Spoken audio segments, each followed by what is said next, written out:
Majority Report with Sam Seder. The destiny of America is always safer in the hands of the people than in the conference rooms of any elite. Sam Seder. They are unanimous in their hate for me, and I welcome their hatred. We must guard against the acquisition of unwarranted influence, whether sought or unsought, by the military-industrial complex. The Majority Report with Sam Seder.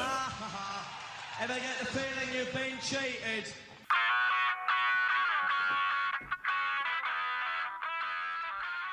It is Tuesday, February 10th, 2026. My name is Sam Seder. This is the five-time award-winning Majority Report. We are broadcasting live steps from the industrially ravaged Gowanus Canal in the heartland of America, downtown Brooklyn, USA. On the program today, Melissa Sanchez, Chicago-based reporter on immigration and labor for ProPublica, and Jody S. Cohen, senior editor for ProPublica, on that ICE raid in a Chicago building months ago. It kicked off a lot of what we're seeing from ICE. Meanwhile, it is 3 days before a DHS shutdown, and the White House insists on maintaining its warrantless secret police. In Minneapolis, ICE ramps up targeting of legal observers. Meanwhile, ICE officials testify in front of Congress for the first time since the shootings of Preddy and Good. Under pressure from lawmakers, DOJ is unredacting more of the Epstein files, but not nearly enough. This as Lutnick on the hot seat. Also in those Epstein files, 6 new likely incriminated men whose identities we don't know yet. White House pushing Republicans' SAVE Act to include an end to mail-in voting. Trump threatens to block the opening of a newly built bridge between Canada and Detroit.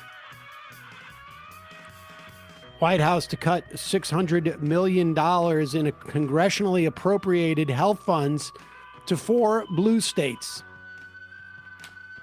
And Rubio blocking Trump from Cuba talks as Cuba's crisis continues under its full blockade from all goods and supplies. In a huge regulatory cut, Trump EPA to gut climate policy this week. And Trump's Consumer Financial Protection Bureau shutdown has cost Americans now $19 billion. 6,000 San Francisco teachers strike. It's likely to go to its second day. And lastly, just breaking, Tom Malinowski concedes to Analilia Mihaiu. I just botched it. Mihaiu. In Jersey's 11th district.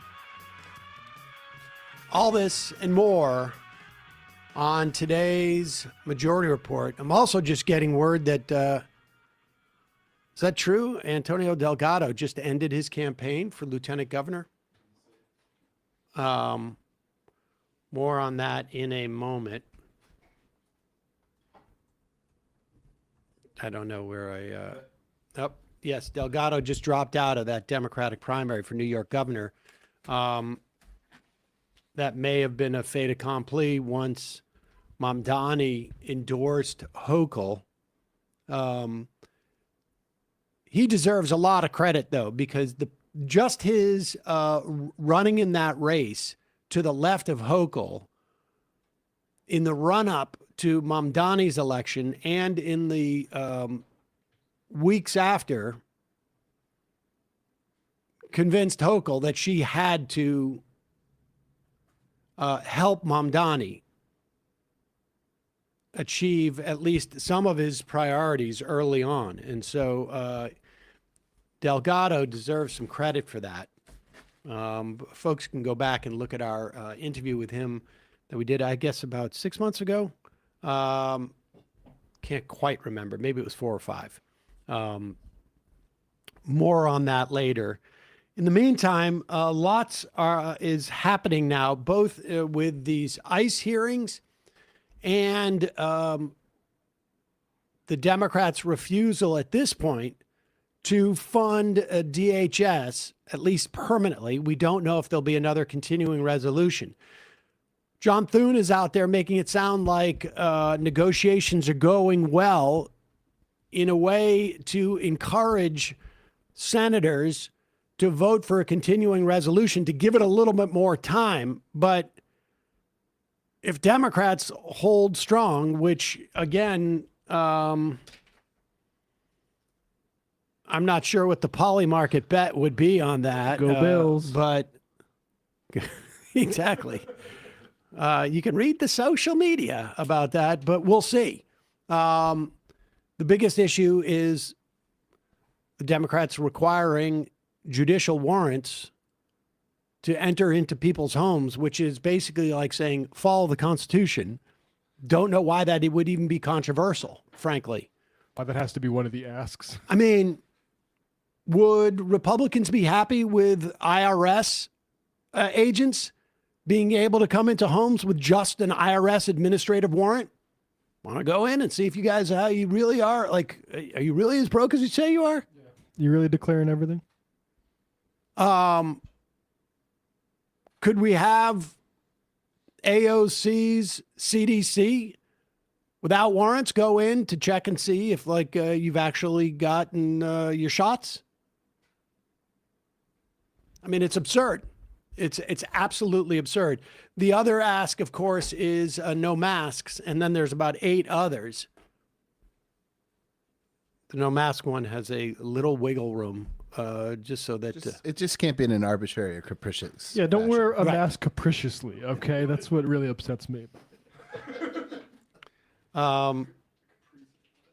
It's just have a little intention with your style. That's what I think the Democrats are saying. But we'll see.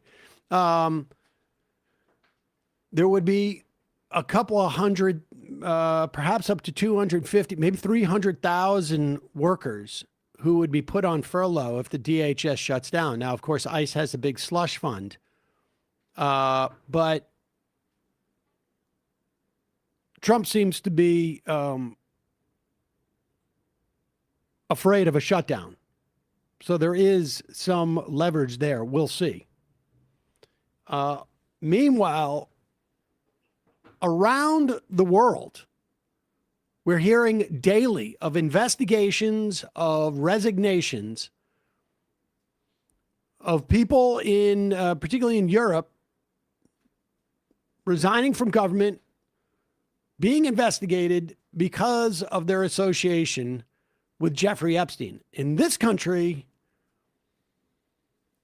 it, I don't know, it seems to get you just like a, I guess they make a documentary about you.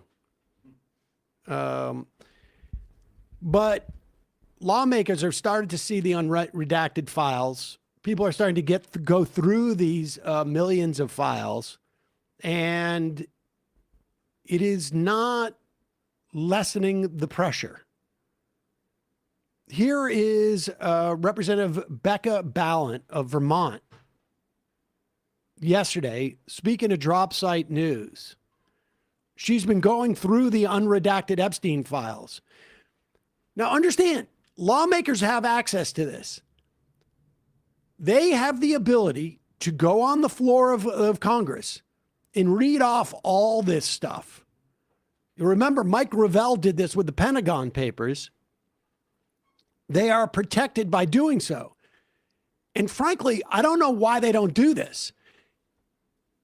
The fear that Gravel had about the Pentagon Papers was, am I actually revealing any U.S. military secrets that may put service members in harm?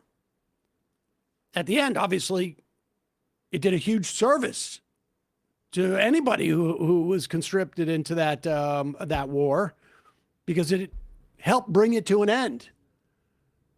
But I don't see what the danger is here to go out. You don't have to name victims to the extent that they haven't already been exposed. So I'm surprised somebody hasn't already done this, although I'm not convinced we won't see it soon. But here is Representative Becca Ballant. Just wanted to ask you, have you had a chance to review any of the unredacted files over at the DOJ, the Epstein files? I did. You did? Yeah, I just came from there. What can you tell us? There's a bunch of sick fucks. And I mean, anything more that we don't know? I feel like that's pretty well established. I know. I think the part that is just so disgusting is that so many people knew. Did he have any ties to any intelligence agencies? We've established some in our reporting, but wanted to know based on the file. I only had about a half hour, so I'm going to go back again tomorrow. Okay. So mostly today I was just trying to go through a couple of documents that was particularly interested in finding out. What were those?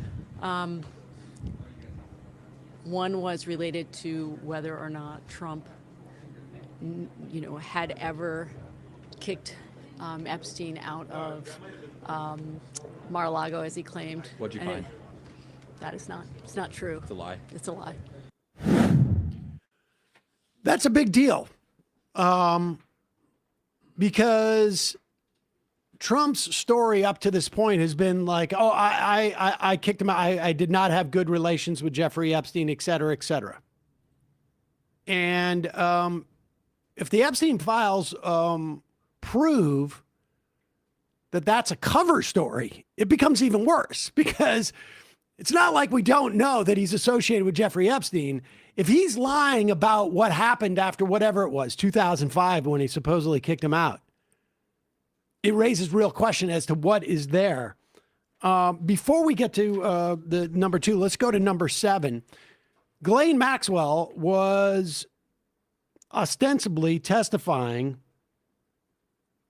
to the House Oversight Committee. And here's a split frame of what she said. In 2010, it was Jeffrey Epstein. 2026, it's Ghislaine Maxwell. Have you ever socialized with Donald Trump in the presence of females under the age of 18? Though I'd like to answer that question, at least today, I'm going to have to assert my 5th, 6th, and 14th Amendment rights, sir. Are you aware of Donald Trump ever engaging in sexual activity with an individual introduced to him by you or Jeffrey Epstein? I invoke my 5th Amendment right to silence. Have you? It's obviously her right to invoke that, although, and I would imagine this would have been brought up before if it was the case that you cannot exert this right once you have already spoken to it. Now, we don't know what she was spoken to with Todd Blanche. Ostensibly, Todd Blanche being the assistant attorney general who went to Ghislaine Maxwell and interviewed her for something like 6 hours, presumably asked all sorts of questions, did so in an official capacity. We should also mention again that that he was Donald Trump's defense attorney days before he was made assistant attorney general. After that interview, Ghislaine Maxwell was transferred against all Bureau of Prisons regulations to a minimal security facility where she was allowed to purchase or be given a puppy. Here is Ro Khanna talking about Ghislaine Maxwell pleading the 5th Amendment multiple times. I submitted to Comer a letter with 6 or 7 questions. Things like, who were the other co-conspirators? Who were the other men who raped these underage girls? Did she have any conversations about a deal with Donald Trump? Now, she's taken a blanket 5th Amendment on any question And my view is that many of my questions don't in any way incriminate her. So we'll see what she does. But there's 7 questions that I have specifically asked. And the assumption is she's pleading the 5th to each one of those. And the American people will see that there's an inconsistency. Why did she not plead the 5th when Blanche asked her questions? And now she's pleading the 5th about things that don't implicate her, but may implicate many of the other powerful people in the Epstein class that committed these crimes. I really don't know. I don't know the answer from a legal perspective as to where one can invoke legitimately the 5th and how this would be enforced.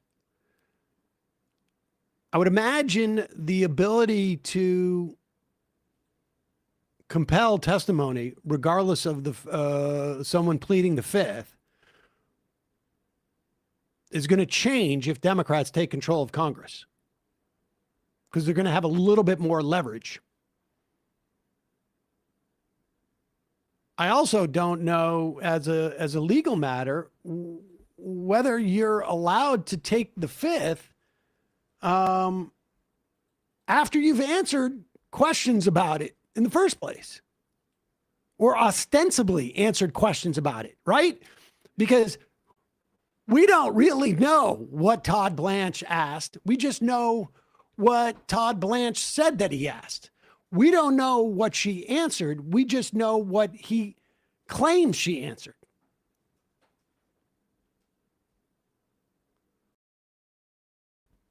There's the more that people dig through this stuff, the more questions are raised rather than answers given to it. There was the DOJ writing up Epstein's suicide the day before it happened. You know, I got the date wrong yesterday at the beginning of the show. Happens. Doesn't give you a lot of faith in the competence level of. I mean, I do this every day, and so there's some days, particularly on a Monday, where I may get it wrong. But I'm not working at the Department of Justice, the chief law enforcement agency in the country, and am not reporting on the supposed suicide of a guy who could have implicated the president of the United States and whose suicide just happened not to be caught on camera that night because of a bug in the system. You sort of feel like somebody would be like, hey, this is a big deal. Let's just make sure everything you're writing here is okay. So it's like a 2-page document. Dot your I's and cross your T's. Here is Representative Melanie Stansbury and making the point,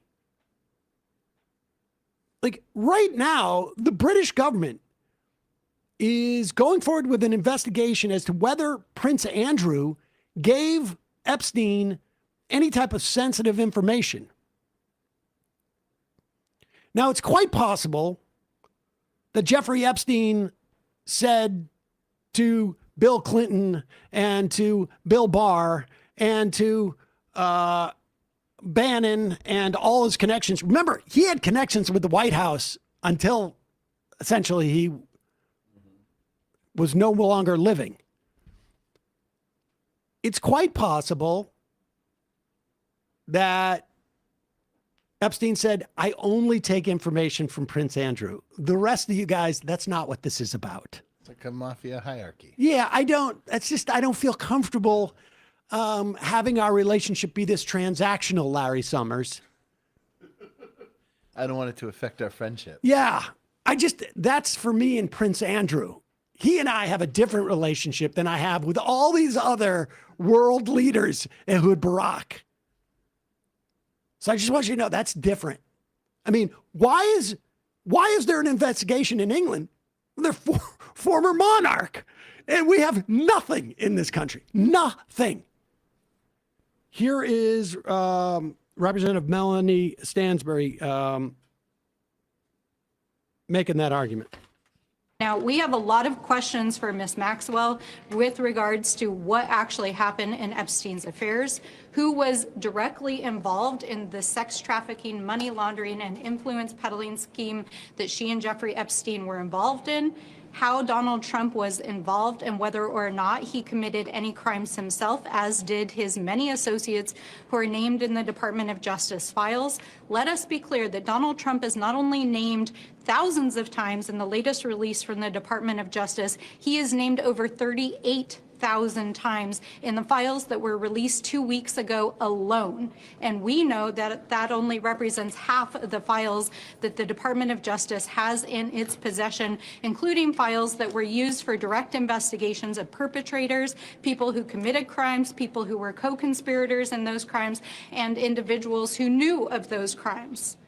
We know that there are multiple administration officials, including Howard Lutnick, Elon Musk, who served as the appointee for the Doge efforts in the White House.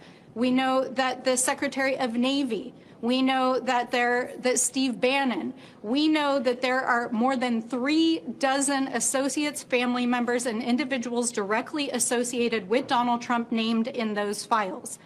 Now, there are now at least 9 or 10 other countries across the world that have opened investigations or forced their leaders to step down because of their mere association with Jeffrey Epstein. And the United States government is engaged in an active cover-up of the largest sex trafficking scandal and influence peddling scandal in the history of the United States, and Donald Trump is right at the center of it. And the person who is living to provide the evidence, who knows what is going on, is trying to invoke the Fifth to buy her clemency. So, that's Melanie Stansbury of New Mexico. Here she was on, what day was this? Last week. She was talking about Trump and his mention in the files about being subpoenaed in a trial involving a 13-year-old girl. This is number 6. To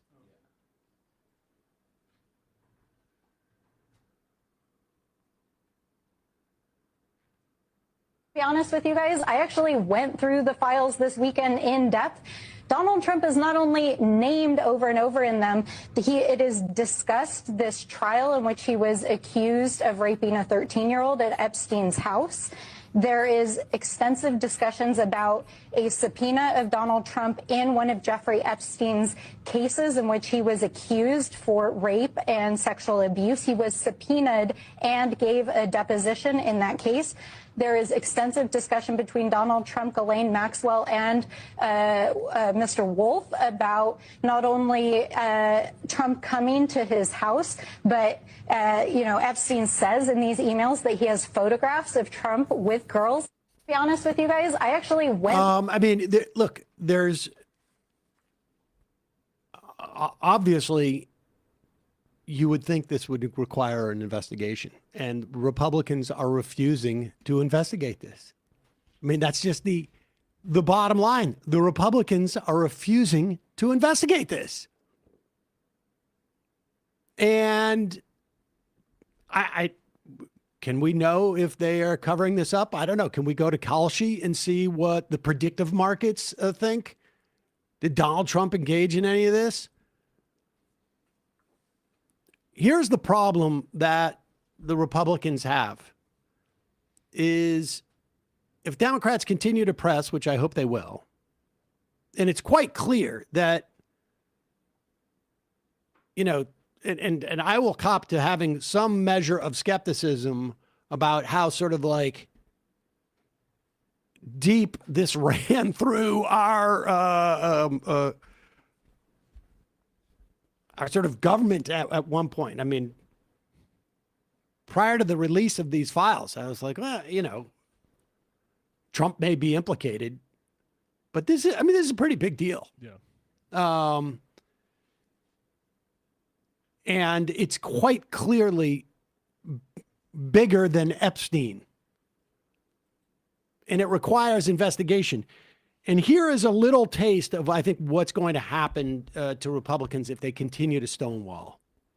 And it's going to get much worse for them if the Democrats take control of Congress. But I think this type of stuff is going to certainly inhibit Republican chances in the fall, unless, of course, Donald Trump rolls out ICE and starts collecting ballots, which I think is, again, check Kelsey, but that's not a bet that I would shy away from. Here's Laura Ingraham. This is in July of 2025. And I gotta think it hasn't gotten better. This is at TPUSA back in July of 2025. And I can't, particularly now, I have a feeling it would be a little bit even more pronounced. How many of you are satisfied? You can clap. Satisfied with the results of the Epstein investigation? Clap.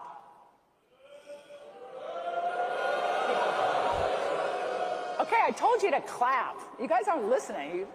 I'm not going to grade you on a curve. So I was going to get to that. How many of you are not satisfied with the results of the investigation?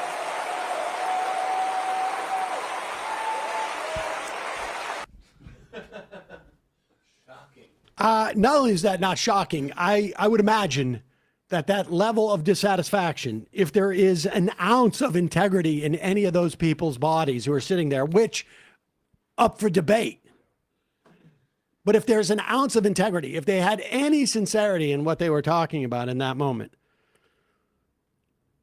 I would imagine, I don't know how you can get more unanimous than that, but I would imagine that applause would be, going on for about half an hour.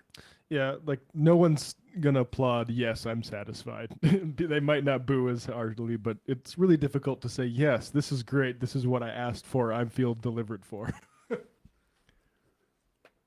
In a moment, we're going to be talking to Melissa Sanchez and Jody Cohen about that raid on a Chicago apartment building that happened in September, where supposedly, as I think they use Black Hawk helicopters and rappelling from helicopters to go after Tren de Agua. And it turns out not so much. These guys have done a great report in ProPublica. We'll talk about that in a moment. First, a word from our sponsors. This first one is a product that I was using years before they came to us to sponsor the program, and that's Delete Me. Delete Me makes it easy, quick, and safe to remove your personal data online at a time when surveillance and data breaches are common enough to make everyone vulnerable.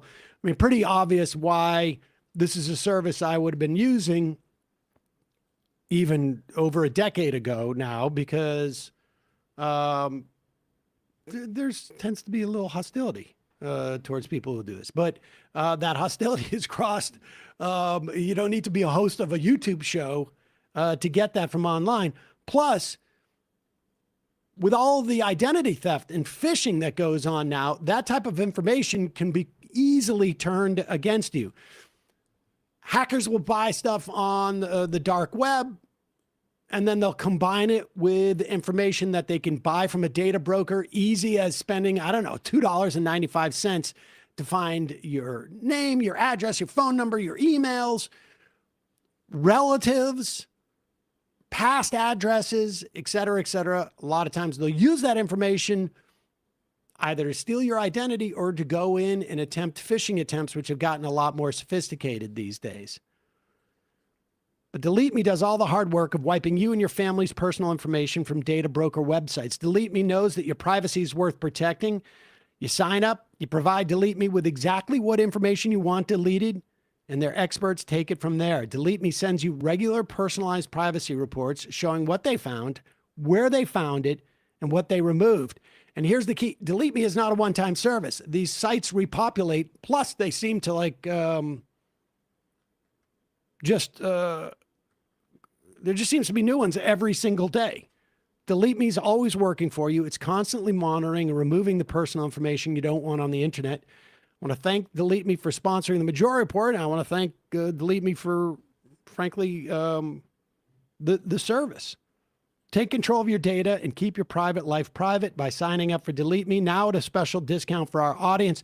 You can get 20% off your Delete Me plan when you go to joindeleteme.com/majority. Use the promo code majority at checkout. The only way to get 20% off is to go to joindeleteme.com/majority. Enter the code majority at checkout. That's joindeleteme.com/majority. Code is majority. And we have and all that information will be in the podcast and YouTube descriptions as well. We've got a new sponsor, Rocket Money. And for me, I found something that I must have signed up for, I don't know, ages ago. It's really only a couple of bucks a month. But when you have that for like 8 years, you start to realize like, oh, that was hundreds of dollars. We'll talk about what Brian found when he signed up for Rocket Money. But what Rocket Money is, it's a personal finance app that helps find and cancel your unwanted subscriptions. It monitors your spending and helps lower your bills so you can grow your savings. Want to thank Rocket Money for sponsoring today's episode. It's super helpful in finding stuff. You'd be surprised. You'd be very surprised at what you forget that you signed up for. Also, I am trying to sort of keep track and actually get on a budget. I'm several years away from, retiring, but I want to get a sense of like what I'm spending, where I'm spending it. Maybe my kids won't be the same drain on me. They will be down the road, and Rocket Money is incredibly helpful. Brian, do you want to tell people what you found that you had signed up for that you were not aware of? So Julie emailed us and was like, hey, Rocket Money's offering us free Rocket Money subscription. So I was like, I'll do that. And I logged on and I've been paying for Rocket Money since 2022. Well, so there you go. You'd be surprised. But it's super helpful to find out. Julie had used the service long before they became sponsors, and she loved it. And so when they came to us, it was an easy decision because Julie had great experience with Rocket Money. And I'm now working on, budgeting, setting some goals. And it's interesting to see what you spend your money on. Me, not clothes. That I had to find that out. But it gives you real-time alerts for large transactions, upcoming bills, refunds, and low balances. Let Rocket Money help you reach your financial goals faster. Go to rocketmoney.com/majority to join. That's rocketmoney.com/majority. rocketmoney.com/majority. Quick break. When we come back, Melissa Sanchez, Jody Cohen. Right back after this.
We are back. Sam Seder on the Majority Report. Emma Vigeland out today.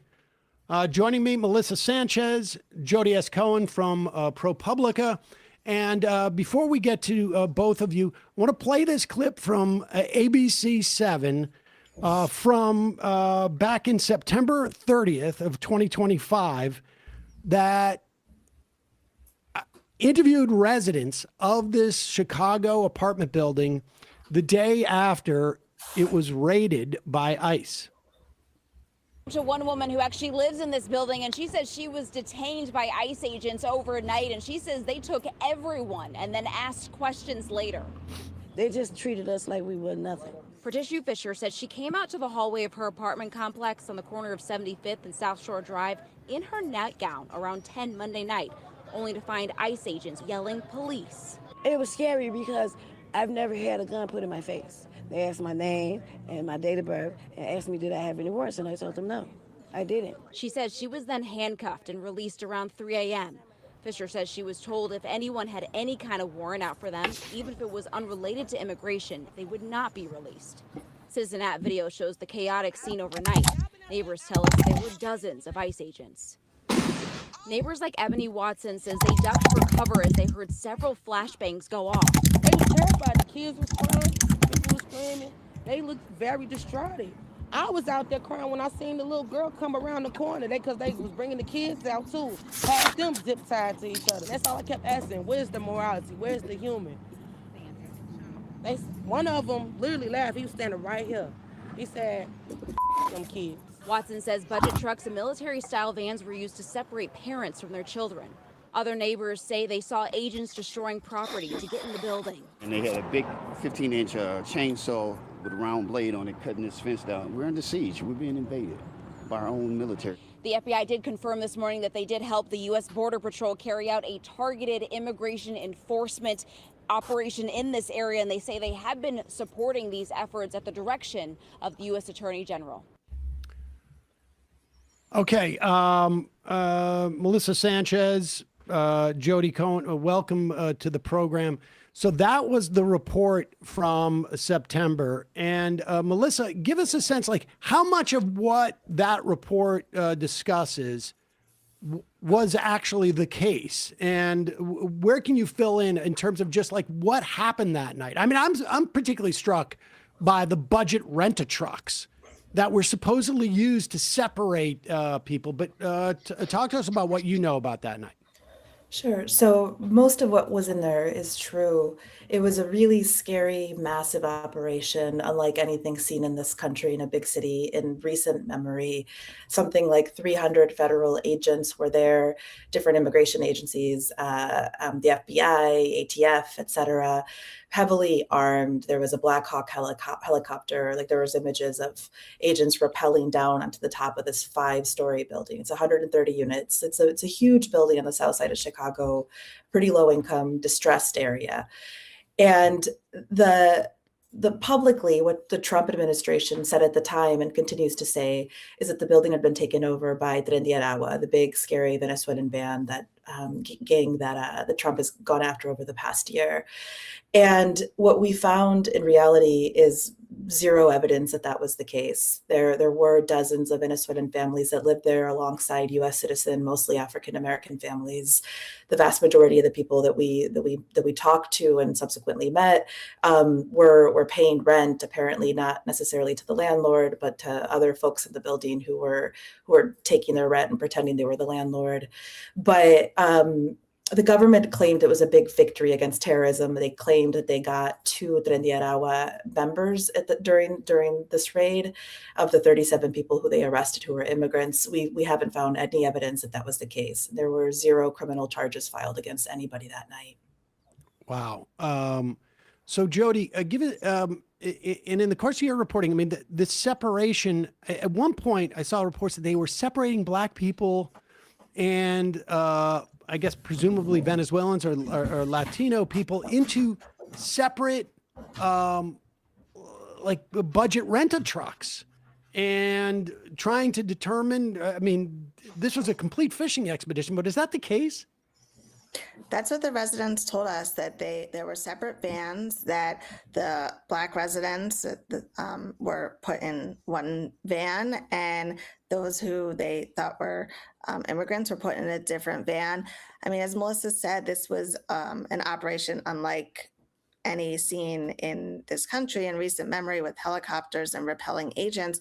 But also what made it different was that Border Patrol had invited a camera crew to follow along and show images and make kind of like a movie out of this that they shared. So you could see the operation beforehand with Greg Bovino, the Border Patrol commander, out there saying, "We are here. We are going to get Tren de Aragua members. We're here to make the community safer." And then you can see video of them parading out immigrants, in one case, looking for tattoos, looking, kind of asking them questions right on camera. And that was all.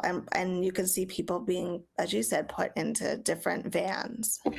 So Jody, give us a sense of of what the sort of genesis, I guess, of this raid was. It does not sound like it was, well, maybe they got it. Maybe they were told that they got a tip that Tren de Aragua was there, or what. But tell us what the genesis of this raid was. Well, what they said the genesis of the raid was, what the government said the genesis was to get, because they had intel that this building was occupied by gang members. Now, what was suspected from the beginning from the residents was that the landlord was involved in, and perhaps the property manager as well, were involved with talking to the government. But neither of those individuals have talked publicly about it. And DHS and other federal officials have not addressed their involvement. But what we were able to show recently through arrest records for two of the men arrested that night, in the narrative of those arrest records, what Department of Homeland Security said was that they had intelligence that there were immigrants who were unlawfully occupying apartments or squatting. And that is the narrative of, in their words, why they focused on this building. And they also, the narrative also says that the property manager and the landlord gave them verbal and written consent to enter the building.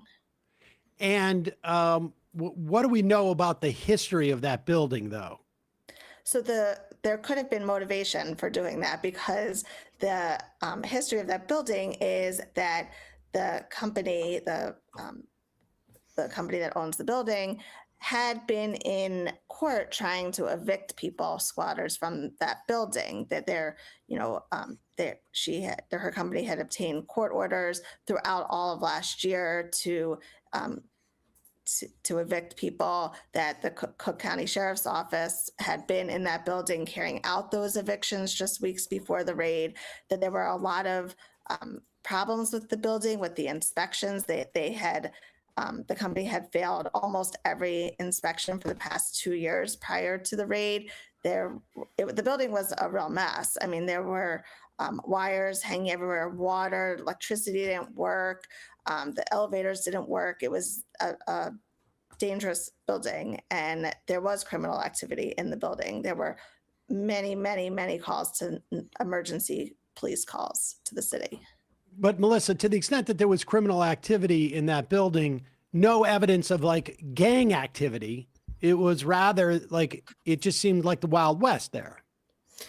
I think it was a little bit like the Wild West, and it might have depended floor by floor. There were some floors that were more clearly occupied by single men who may have not been paying rent, who may have been squatters, both African American and Venezuelan, and a lot of floors that were families, that were people who were working, children who went to school right across the street. Jody and I walked into that building a few times. Some of the apartments were really nice. It was actually stunning. Some families paid $1,200 a month for their units. Others were squatting in places that you would not want to walk into, places that, like Jody described, like the walls were falling apart. They smelled like urine. And yes, there was crime. I mean, we do want to say, some people told us that they saw men, both African American and Venezuelan, openly walk around with guns. There was drugs, there was prostitution, there were parties. All of that stuff is true. And there was a murder there last summer. There was a murder of a Venezuelan man by presumably another Venezuelan who is now in custody. And that case may have been part of what triggered all of this too, because there was an attempt by ICE to get custody of this guy from the Cook County Sheriff's Department. And this is a sanctuary city and state and county. And so we did not turn over this man to the feds. And there was reporting from Breitbart afterward that then there was kind of an escalation of attention from the right about this place and accusations that the people involved in this murder were gang members, but nowhere in any of the police records that we have obtained is there evidence of this. I have interviewed 16 Venezuelans who live in that building, and not one referenced any gang activity. They acknowledged there's some young guys there who are in trouble, but people were not from the state of Aragua, where this gang is from, and there was not organized crime there. There was some drug dealing, there was some prostitution. And so where were the Chicago police? Where was the sheriffs? I mean, I presumably they were called at various times. If they were able to evict people, presumably they were called. Was there no representative? Like, was nothing getting fixed in that building by the landlord? Melissa? Jody? Jody?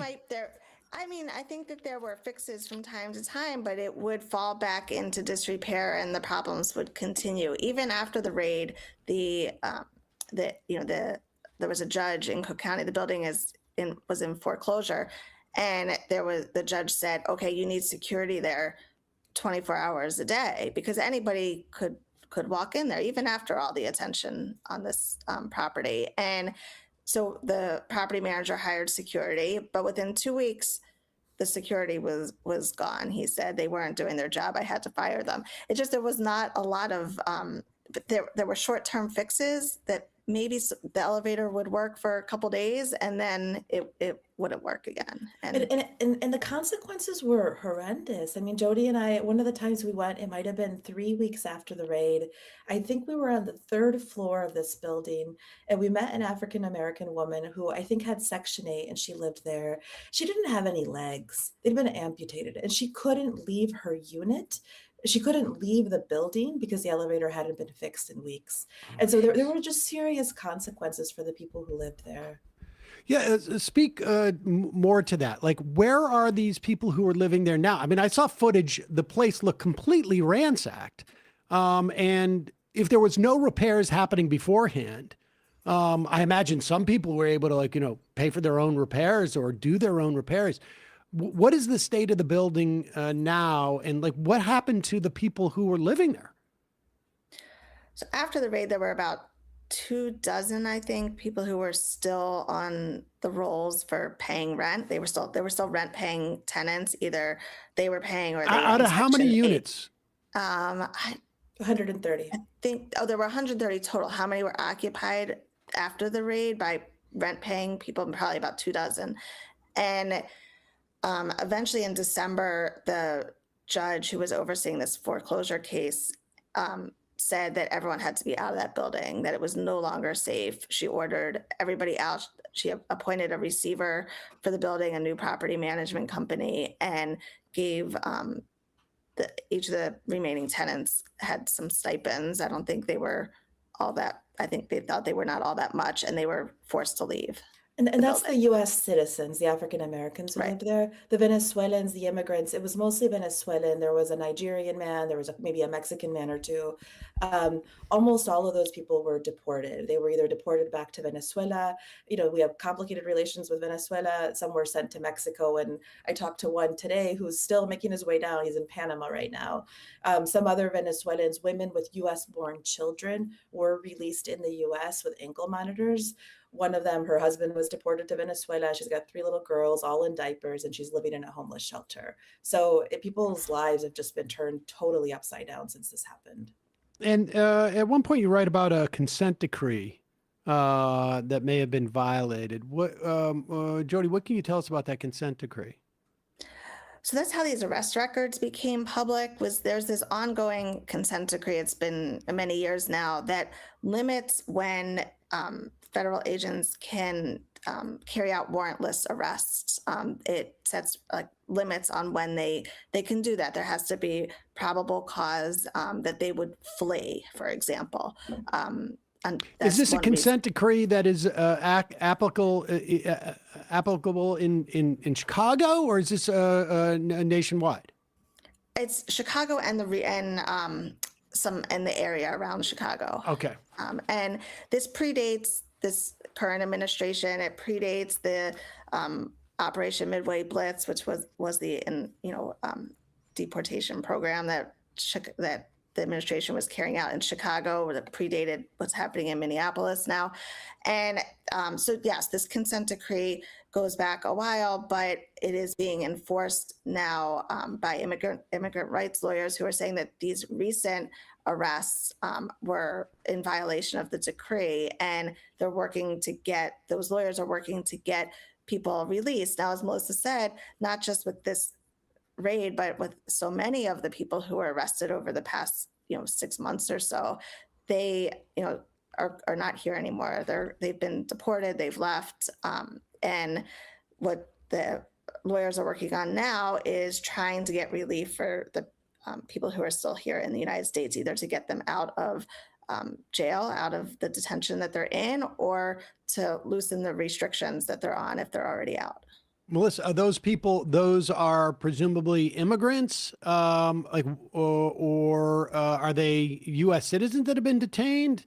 And those folks, to the extent that they're immigrants, why have they not been just summarily deported? Because that's what it seems like ICE is doing, is they're deporting people before things can actually work their way through the court. And so by the time the judge says, well, where is this person? They're like, we don't know. They're gone. They're not in our custody anymore. Yeah, I mean, the people we're referring to who are affected by this consent decree are immigrants. So they're the immigrants who were arrested and detained. Some U.S. citizens were detained too that night, but just for a couple of hours, and for the most part released. No, that's exactly what happened. But the problem with this is it's Venezuelans, and we have a problem with Venezuela. And we're not regularly deporting people to Venezuela the way we can to Mexico or Honduras or some other country.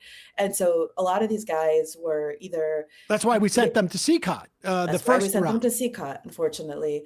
And I mean, Venezuela did start taking back some deportations after the whole CCOT thing, but not at the same level that we were putting people into detention. And so some of these men were accepting deportation, or they were given voluntary departure, what you give to good immigrants, but they were languishing in the facilities. And sometimes they would be waiting weeks and weeks and weeks and weeks for just to see a judge, because they'd be getting bounced around from jail to jail. And every time they get bounced around, they have to see a new judge in a new district. And so their cases were getting prolonged, and they were getting sick and tired. And they would call me from these facilities in Texas, in Kentucky, in Indiana, like crying, sick. They couldn't see doctors. They were, one of them told me he was like losing his mind. The guy who just called me from Panama, who spent, I think, close to 4 months in jail before he finally got deported to Mexico. And he could have been one of the people who was helped by this by this recent action on the consent decree, but he was just so sick of being in jail that he gave up. Most of these people just gave up and went back home, even though they were going back to a country that is like on the brink of, I don't know what with this country, given that we just went and arrested the president of Venezuela. So they're going back to a country that they had fled years ago. The economy in that country is still on the floor. There's no stability. A lot of the people who were deported from this raid have actually already left Venezuela and are living in Colombia or in Chile, because that's the only place they can go to make some money to survive. The story of this person that you spoke to today or yesterday, and endured those 4 months. Can you tell us a little bit about what he said about the conditions there? Because we're starting to hear more and more reports, particularly out of that facility in Texas. But I've also heard about it as far north as Berlin, New Hampshire, that no heat, barely any food, no sleeping accommodations, basically, I don't know, low grade torture. I don't know if there's grades of torture, but as a way of basically having these people say, I forfeit whatever rights I had to any type of legal process, and to go. What can you tell us about what you've heard about the conditions in these facilities? I mean, everything you just described. I mean, Gabriel would call me, and somehow somebody snuck in a phone at one point into one of the facilities, I think in Arizona, and they would show me videos, or he'd call me on video calls, and I'd see like there weren't enough beds to sleep on. The beds didn't have mattresses. It was very cold. They were hungry. The food wasn't good. The water was contaminated. People were afraid that if they drank the water, they would get sick. They would get sick. They get fever. We talked to one guy who got a TB. He thinks in the facility, but in a facility in Indiana, but it's unclear. There are reports now of TB going around in some of these facilities. I think in Texas there was some. Yeah. I mean, at one point, Gabriel, I mean, they would get bounced around, which made it really hard. I mean, like just Gabriel, I think might have been passed around to 12 or 13 facilities or back and forth to some of them. They would lose belongings in the transfer. They might have had like a gold chain when they went in, and then when they left, nobody could find the gold chain. It would cost money to see a doctor. They wouldn't get medicine. They would get like a pill. Everybody got the same pill. It was unclear what the pill was. It's really hard to verify these allegations. There were plenty of allegations. The last place that Gabriel was in Texas. I think it was East Montana, and I think that's where somebody got killed. There was talks about somebody who committed suicide, people attempting to commit suicide, hunger strikes. It's like you name it, it was happening. But I mean, it wasn't CCOT. We also have interviewed people who spent time in CCOT, so they weren't getting beat up and tortured in the same kind of way as maybe we saw in El Salvador. But the conditions were miserable, and the conditions were so much that people did give up on good asylum cases, because it wasn't worth staying here any longer. And some of the people who gave up too, like faced like potential imprisonment in Venezuela because they left for political reasons. But even that was preferable than staying here in this country. I wanted to ask you specifically about that in terms of like their status. So if you are in an asylum process, you are here legally. You are here lawfully, right? I mean, you're in process. You don't have permanent residency. You don't have any type of permanent legality, but you're not undocumented because you're specifically documented. The court knows where you are. The authorities know where you are, and you're going through the process that we have to determine your eligibility to stay here longer. How many of those 37 that were charged, how many were in the one or that process or a different type of process? So, I mean, we don't know the story for every single one. Of the ones that I've spoken to, I'd say all of them entered the country kind of in the same way, either through an app that gave them an appointment to go to the border and say, I want to ask for asylum, and they came in through that process, or they crossed illegally and then found the nearest border patrol agent and said, hey, I'm here seeking asylum. And so, yes, they're like technically here illegally, but they do have this like permission to wait out their case.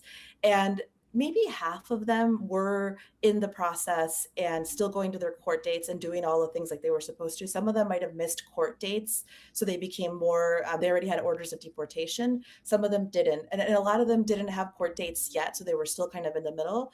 And it's unclear whether they would have gone to those court dates because a lot of people were now afraid of going to court and getting arrested. Right. But yeah, a lot of the people did have work permits. Some of those had gotten suspended in some point last year, but they thought they were doing things the right way. One man I'm thinking about, Jan Carlos, who was a former paratrooper in Venezuela, he told me that the night that the border patrol like burst down his door and like grabbed him. He's like, my papers are right there. My papers are on top of the TV, trying to point to where his papers were. And nobody cared. He got swept up like everybody else.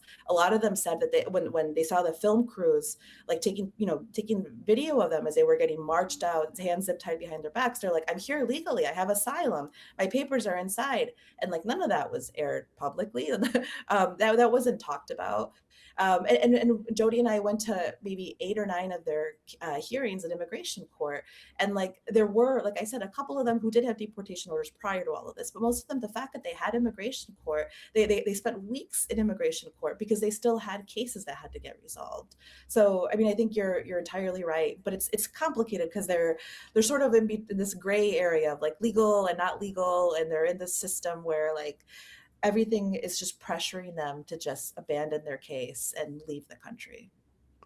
Jody, is there anything that we haven't discussed? Do you think that folks should know about this story? It's great reporting and really important to be able to contextualize what we saw, because I don't know that we've ever had a raid like that for without a knowledge of like, I mean, I sort of feel like in Philadelphia, maybe we saw like, the raid on I think Push, was it? Where they attempted to, because they thought there was like a bomb making happening or something, but they had no idea who any of the individuals were in this building, and they just raided it as if it was like some type of military operation. Right. And I think one thing I was going to say is just to expand what Melissa just said about the court hearings. I mean, before they were deported, we did go to, I think it was eight or nine different hearings for, men who were detained that night. And not once did, during those court hearings, they ask the lawyer for the government whether they're, what the criminal history is. And there was no criminal history for any of these individuals. And as part of the consent decree, the government did have to produce a list and there were hundreds of names on it of people who had been arrested during a period of time in Chicago. And they listed their, safety risk and their public safety risk. And in almost all cases, it was low. There was not a public safety risk for the people that they were detaining here in Chicago. Unbelievable. Well, Melissa Sanchez, Jody Cohen, we will link to your piece at majority.fm and in our podcast and YouTube description. Thanks so much for your time today. Really appreciate it. Thank you. All right, folks, we're going to take a break. Did I mention up top that that Emma wasn't here? No. I totally forgot. Yeah, she's a little under the weather. I didn't know if you were just trying to be mysterious. I was just trying to create a little suspense with the show today. It was Move that was bombed in Philadelphia in '85. I said Push. I knew there was some kinetic quality to it. We're getting old. Bombed our own city. Just dropped a bomb into a block in Philadelphia. Unbelievable. People, that era in the '80s, there was a lot of that type of stuff. Yes. All right, folks, we're going to take a break, head into the fun half. Just a reminder, it's your support that makes the show possible. You can become a member at jointhemajorityreport.com. When you do, you not only get the fun half, but you also get the free show free of commercials. Plus, you can IM us. And perhaps most importantly, you help this show survive and thrive. Not rely on tech advertising owned by tech people. Listen, I don't want to make a prediction about, if we would ever do that, but there are predictive markets that will help you determine that. Will the Majority Report business model ever collapse? Was there ever a Majority Report business model? We spent a lot of time today on the chances of Jesus coming back in 2027. Yeah. And believe me, there's really no way for you to make a lot of money on it unless you already have a lot of money. Or if Jesus does come back before 2027. The flip side is you could also vote. You could also bet that he. If you have any inside info. Hey, Jesus, do me a solid and give me a heads up. Right. Send me a sign. Jesus came to me at the end of my bed and said, take the bet. It's going to be September 1st. 2027. All in. It's definitely happening. Also, don't forget justcoffee.coop, fair trade coffee, hot chocolate. Use the coupon code majority, get 10% off. In the fun half, incidentally, we're going to be talking about the jobs numbers that the administration appears to think is going to be quite bad and are already providing pre-buttles for. But before we get there, Matt, what's happening in the Matt Leckian media universe? Yeah, right after the show today on Left Reckoning, we got two Texas candidates, Etienne Rosas and Greg Stoker, talking with David Griscom about running for Congress in Texas, and Robert Skvarla talking about the Epstein files. So check that out, coming up right after the show today. All right, folks. See you in the fun half. You are in for it. All right, folks, 646-257-3920. See you in the fun. Are you ready?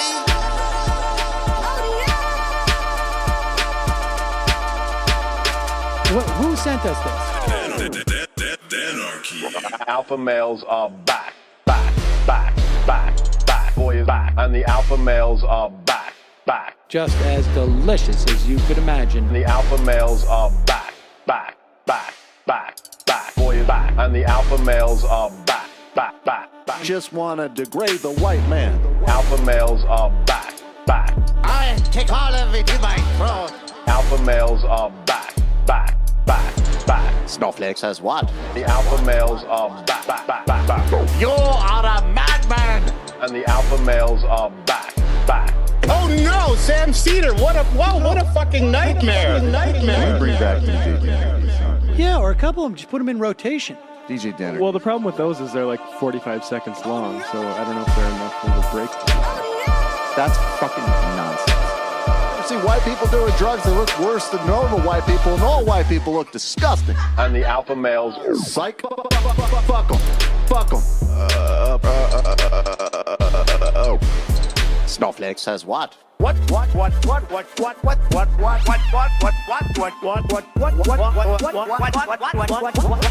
Snowflake says what?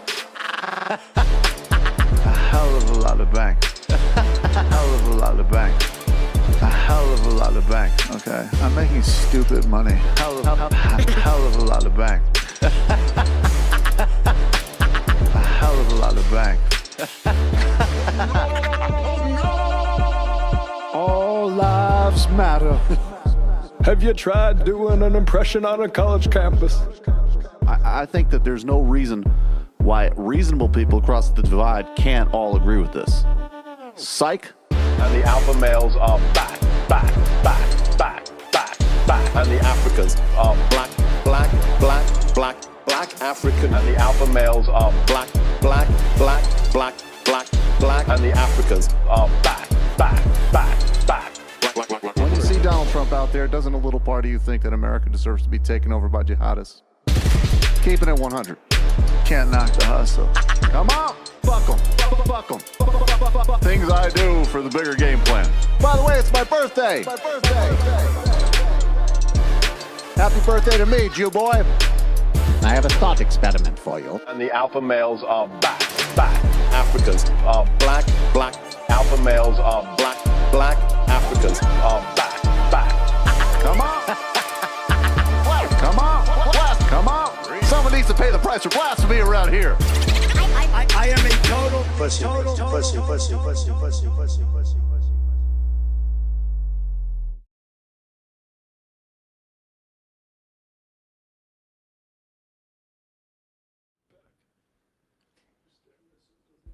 We are back. Sam Seder. Majority Report, Emma Vigeland out today. Ramona Frankenstein, Ham, our crew. The reports here in New Hampshire of the concentration camp in Berlin are beyond horrific and make me sick. What makes it sicker is that there are talks to open another one in Merrimack, despite the people being completely opposed to it. Any New Hampshire people in the audience who are horrified as I am should call Governor Ayotte's office in Concord. Let her know that we want the live free or die state to stay free of ICE thugs. Her office number is 603-271-2121. Tell her Ramona says hello or not. I'm not your mom. These things have to be resisted with the full force of like that people can muster for protest, because the Whipple building stuff, the stuff we're hearing about the Baltimore or whatever, these are concentration camps that the logic of that is people die in them and they start becoming death camps. I mentioned this the other day. I saw a video of Congressman Ryan because he's got a satellite one. They have apparently 8 regional concentration camps they're setting up with factories, massive factories, and they have satellite ones that'll go there. There's one, I think it's in Chester, New York. It's a very small village. There's going to be far more detainees there. It is a building owned by Carl Icahn, who is a big Trump supporter. So obviously there's a huge amount of corruption and graft associated with this. But theoretically, some of the groups can get together and try and get the zoning requirements pulled for, hey, this is a factory that you had built to produce widgets. It's not for housing human beings. It's anti-abundance. And it is an anti-abundance agenda, granted. An abundance of data centers and concentration camps. But the idea here is that these fights are local. And local politicians are not used to, their small town having a big protest against them. Now, it also, it's probably cheaper to come in and somehow grease the wheels for your local politicians. But can your local community support it? Can it support a concentration camp that requires, plumbing and water and everything that requires the upkeep of a concentration camp in your community? All the thugs that are going to have to staff it with billy clubs. You don't want it there. Do you have enough bars for the ICE agents to go drink at? Yeah, enough telephone poles for them to wrap their Durangos around. Exactly.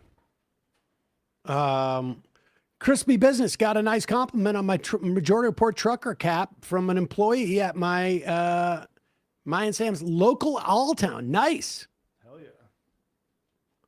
yeah. Socialist accountant. They're equipping these places with biohazard incinerators. How big are these incinerators? Ugh, I don't want to think about that.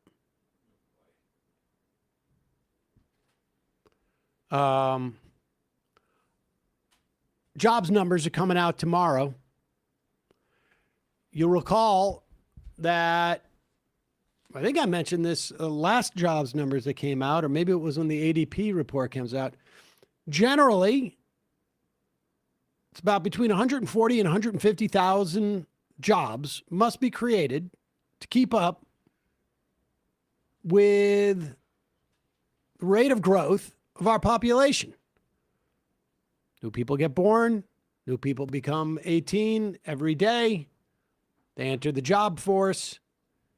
If you want to maintain employment levels where they're at,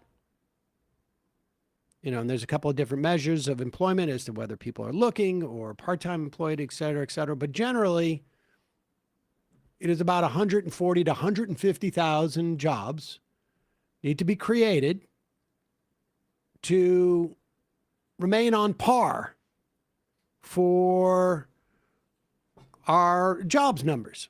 So if you get something like 220,000, that's pretty good. If you get something like 120,000, it's a little bit anemic. Now, technically, no one in the administration is supposed to see the jobs numbers. So maybe they sent out some of their peeps to, what do you call it, foam the runway for these numbers just on, a hunch. This is Peter Navarro on Fox Business. Go ahead. One thing I want to note, the jobs report's going to come out tomorrow. Yeah. We have to revise our expectations down significantly for what a monthly job number should look like. When we were letting in 2 million illegal aliens, they're coming in. We had to produce 200,000 jobs a month for steady state. And by the way, all of the jobs that we were creating in Biden years were going to illegals. Americans were going to the unemployment lines. That's totally reversed. And now 50,000 a month is going to be more like what we need. So Wall Street, when this stuff comes out, they can't rain on that parade. They have to adjust for the fact that we're deporting millions of illegals. That's a good out point. Of our job market. But it sounds like you're expecting a weak number tomorrow. No, not expecting a weak number. I'm just saying that going forward, when we see a number under 100,000, we don't wring our hands. We say, yeah, that's going to be steady state. Peter, great to see you. It's all good, Maria. Always great to be with you. Thank you so much. Okay, let's break this down a little bit. So basically what they're telling you is we've really got to lower our expectations.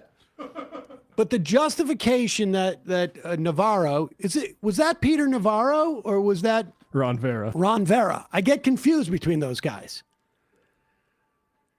Peter Navarro or Ron Vera was arguing that the reason why we felt 200,000 or 150,000 jobs needed to be created on a monthly basis was because anywhere from 150,000 to 100,000 of those jobs every month were going to immigrants. 66%, is that?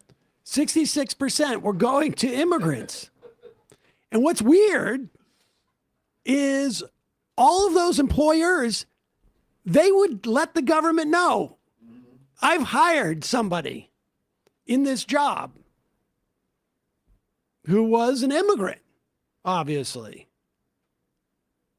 As opposed to saying nothing, because I'm hiring these people under the table, and they. It's not just immigrant. He's saying undocumented. Yeah, undocumented immigrants. Now, maybe he's arguing, oh, we're just deporting people who are here legally to work, and so there's less people, so you need less jobs to maintain. Wait, why don't all the jobs we were creating for illegals just go to all the unemployed people that were being unemployed because Biden hates white people? You don't need the need. The need for those jobs are gone now.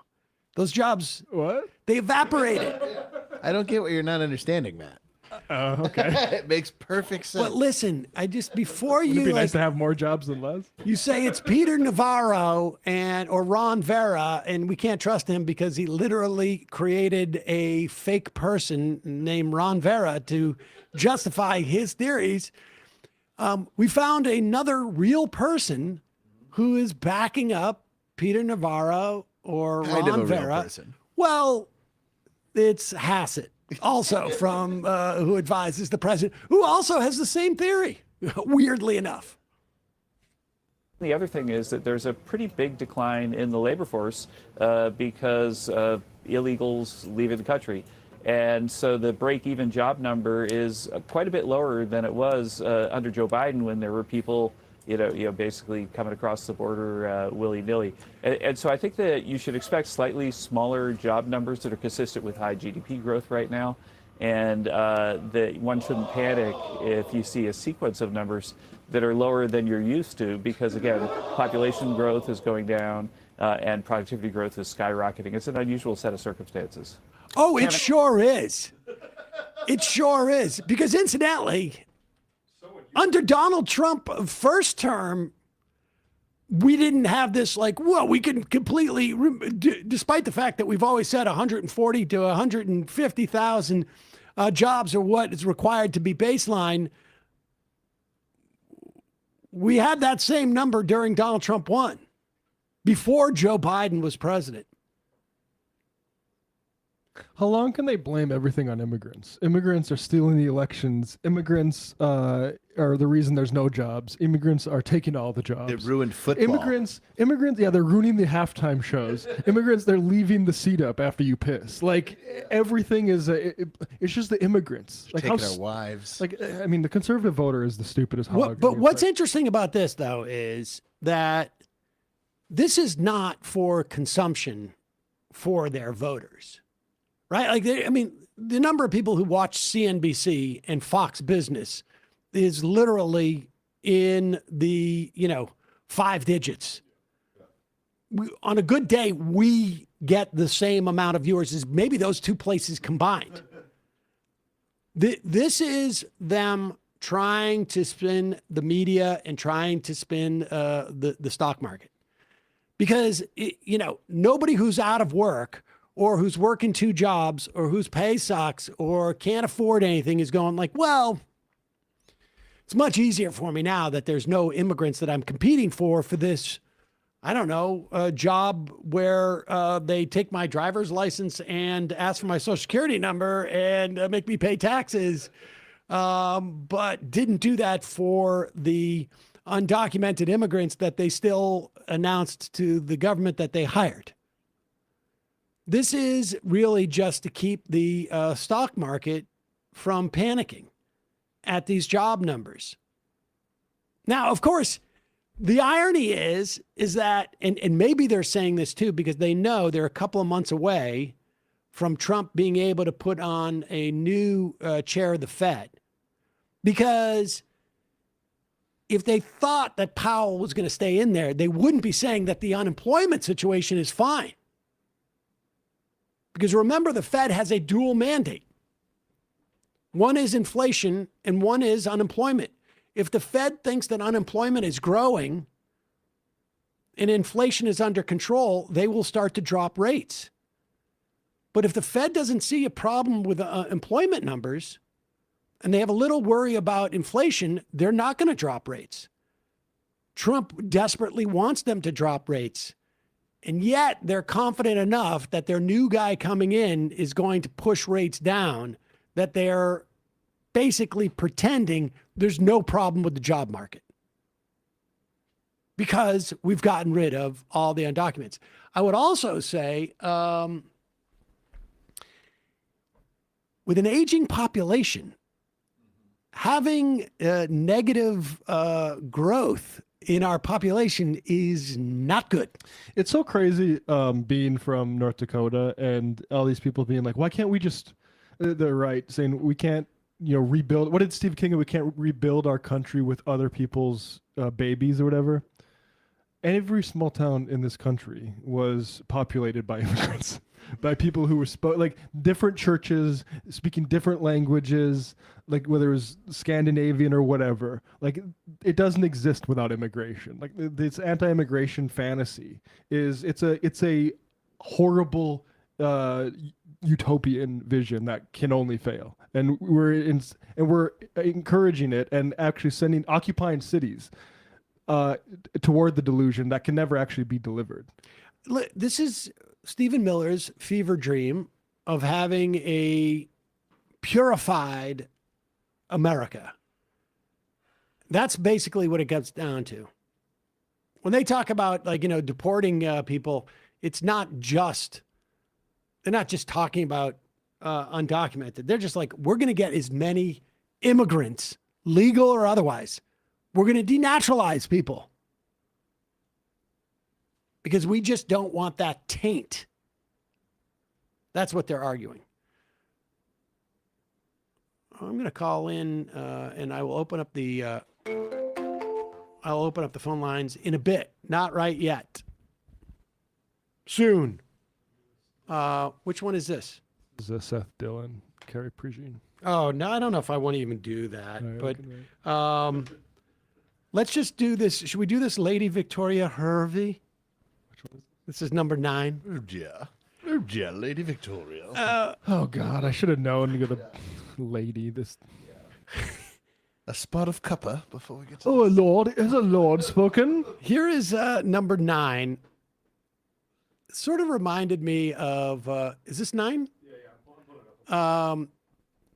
Howard Lutnick testified in front of the, I think it was the House today.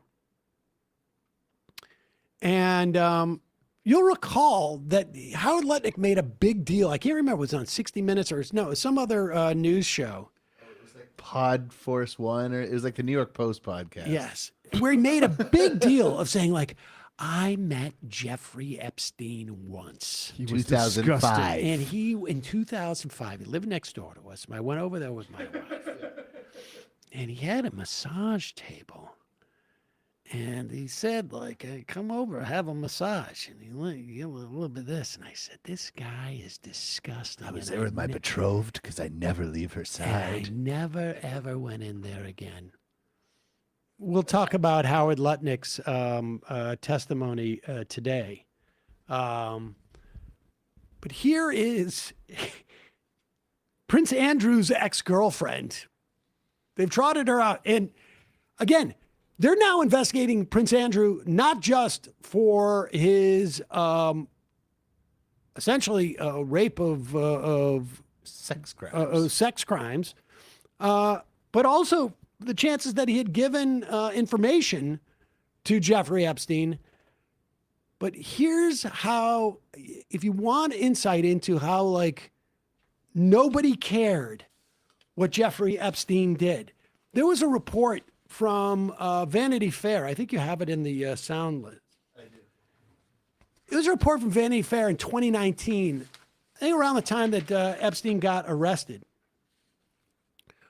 where Vanity Fair interviewed the people who worked at the airport on Jeffrey Epstein's private island. Scroll up. There were 2 employees who worked at the local airstrip on St. Thomas. Okay, so it wasn't to get to Epstein's island, you flew from St. Thomas, which is an island in the Caribbean. 2 employees who worked at the local airstrip on St. Thomas tell Vanity Fair they witnessed Epstein boarding his private plane on multiple occasions in the company of girls who appeared to be under the age of consent. According to the employees, the girls arrived with Epstein aboard 2 of his Gulfstream jets between January 2018 and June 2019. Previously published flight records show the jets were airborne for at least 1 out of these 3 days. They stopped all over the world. Quote, on multiple occasions, I saw Epstein exit his helicopter, stand on the tarmac in full view of my tower, and board his private jet with children, female children, says a former air traffic controller. One incident in particular really stands out in my mind because the girls were just so young they couldn't have been over 16. Epstein looked angry and hurled his jacket at one of them. They were also carrying shopping bags from stores not on the island.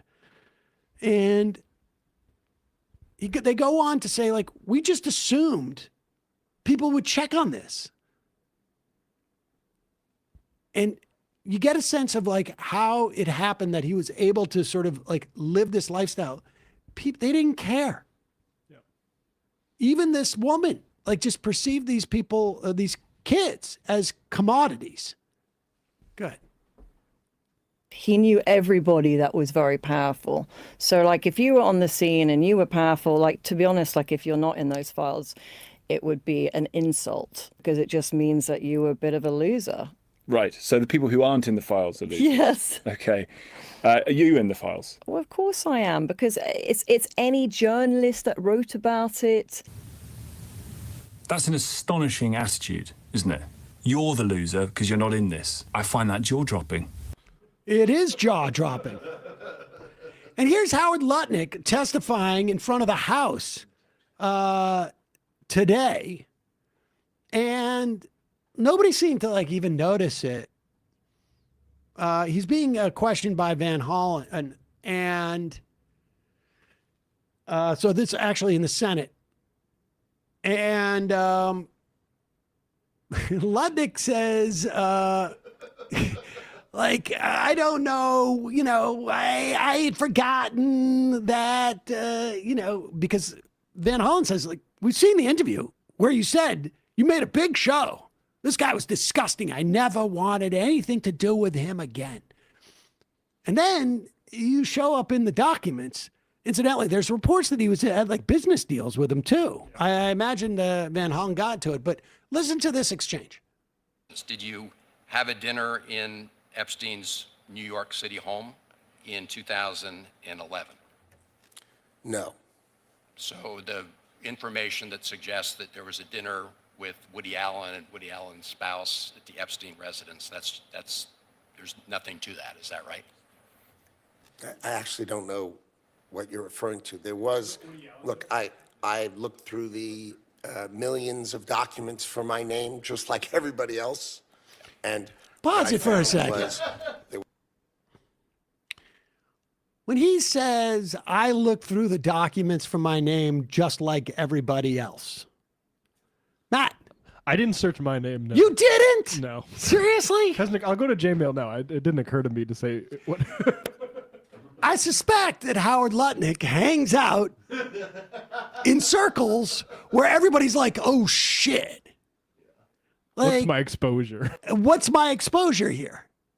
In fact, I bet Howard Lutnick was not the only person who searched his name. I bet you a team of lawyers, junior and otherwise, at the firm that represents him was looking through all of those documents for his name. Same with every other member of cabinet. Yes.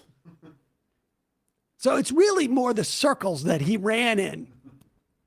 I do not show up in the Epstein files. I actually looked your name up. Feeling like such a loser. Loser. Okay, good. I looked through the millions of documents for my name, just like everybody else. And what I found was there was a document that says that I had a meeting with him on in May, I think. Oh, yeah, May. For an hour I don't remember at any of 5 this. o'clock. Not dinner or otherwise, for an hour at 5 o'clock. I like that he can only speak to what it says, not what his memory is. Exactly. Exactly. Right? Like 100%. And as far as I can tell, my lawyers have told me it is somewhat exculpatory. Yeah, the Woody Allen dinner. I can't think of what you're saying, but I'm the sorry, document Woody says Allen. Woody. Doesn't Doesn't ring a- doesn't I'd have ring a to- bell. Doesn't ring a unless bell. there's a document that says 5 o'clock. Is that the guy from Home Improvement? Yeah, Who's no, he? Woody Allen. No. Amazing. The reaction from the lady, whatever her name was. There's a Lady Victoria Hervey. Oh yeah, I had her full title up. She's Lady Victoria Hervey. Frederica Isabella Hervey. She's the daughter of the 6th Marquess of Bristol, half sister of the 7th Marquess. That sounds a bit. Can you do that? Can the 6th Marquess marry the 7th Marquess? And the sister of It's actually encouraged. and the sister of the 8th Marquess and Lady Isabella Hervey.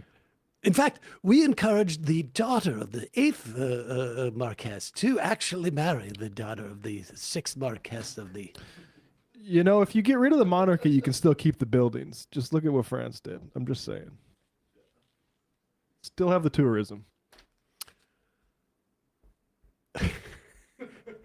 Ramona Frankenstein. Woody Allen, the New York filmmaker? I can't remember. I may have or may not have had dinner with him. I can't.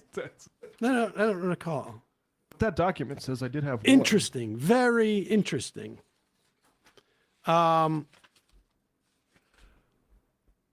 going to open up the phone lines, 646-257-3920. I'm going to warn you right now, some of you will be on hold for an hour, and I will not get to you.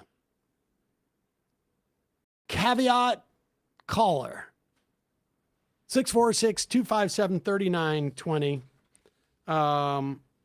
We'll get to the Bad Bunny stuff in a moment. Day 2 of Bad Bunny Gate. They are so upset about it. It is fascinating. But let's talk about Bill Maher for a moment, because this garbage is just impressive. Wait, is he on with Nancy Mace? Yes. Nancy Mace. Okay. I wonder what they have in common. Oh, originally posted by Tommy Robinson. Interesting. She seems more of a Club Random type of guest. Oh, yeah. So I think she's trying to burnish her image. So I don't think she's going to go on something where she's intoxicated because she's just recently made a claim that she never, ever drinks. She has a genetic condition. She has a genetic condition destroy her that organs. makes her incapable of drinking. She's only capable of holding alcoholic beverages. And I that's think what she everybody has a genetic condition where booze will destroy your organs if you drink every day. 100%. 100%. That's why you got to baby bird it. I don't think I saw that. 646-257-3920. Maybe our phones are broken. Oh, wait. Oh, I just turned it off. Okay, I turned it. Oh, yeah. Did we have some issue with that like last week with the phones? I don't remember, but he called in and we heard the sound. Right, that's right. I'm not seeing anybody in the queue, though. That's the weird part. Oh, there we go. So here is Bill Maher talking with Nancy Mace. The relentless drive, and, you know, I've seen clips where there are Zionists who are arguing now is our time to reform the image of Israel because Larry Ellison now owns TikTok and there's no more images that people are seeing. And there is a significant chunk of Zionist thought that is completely diluted.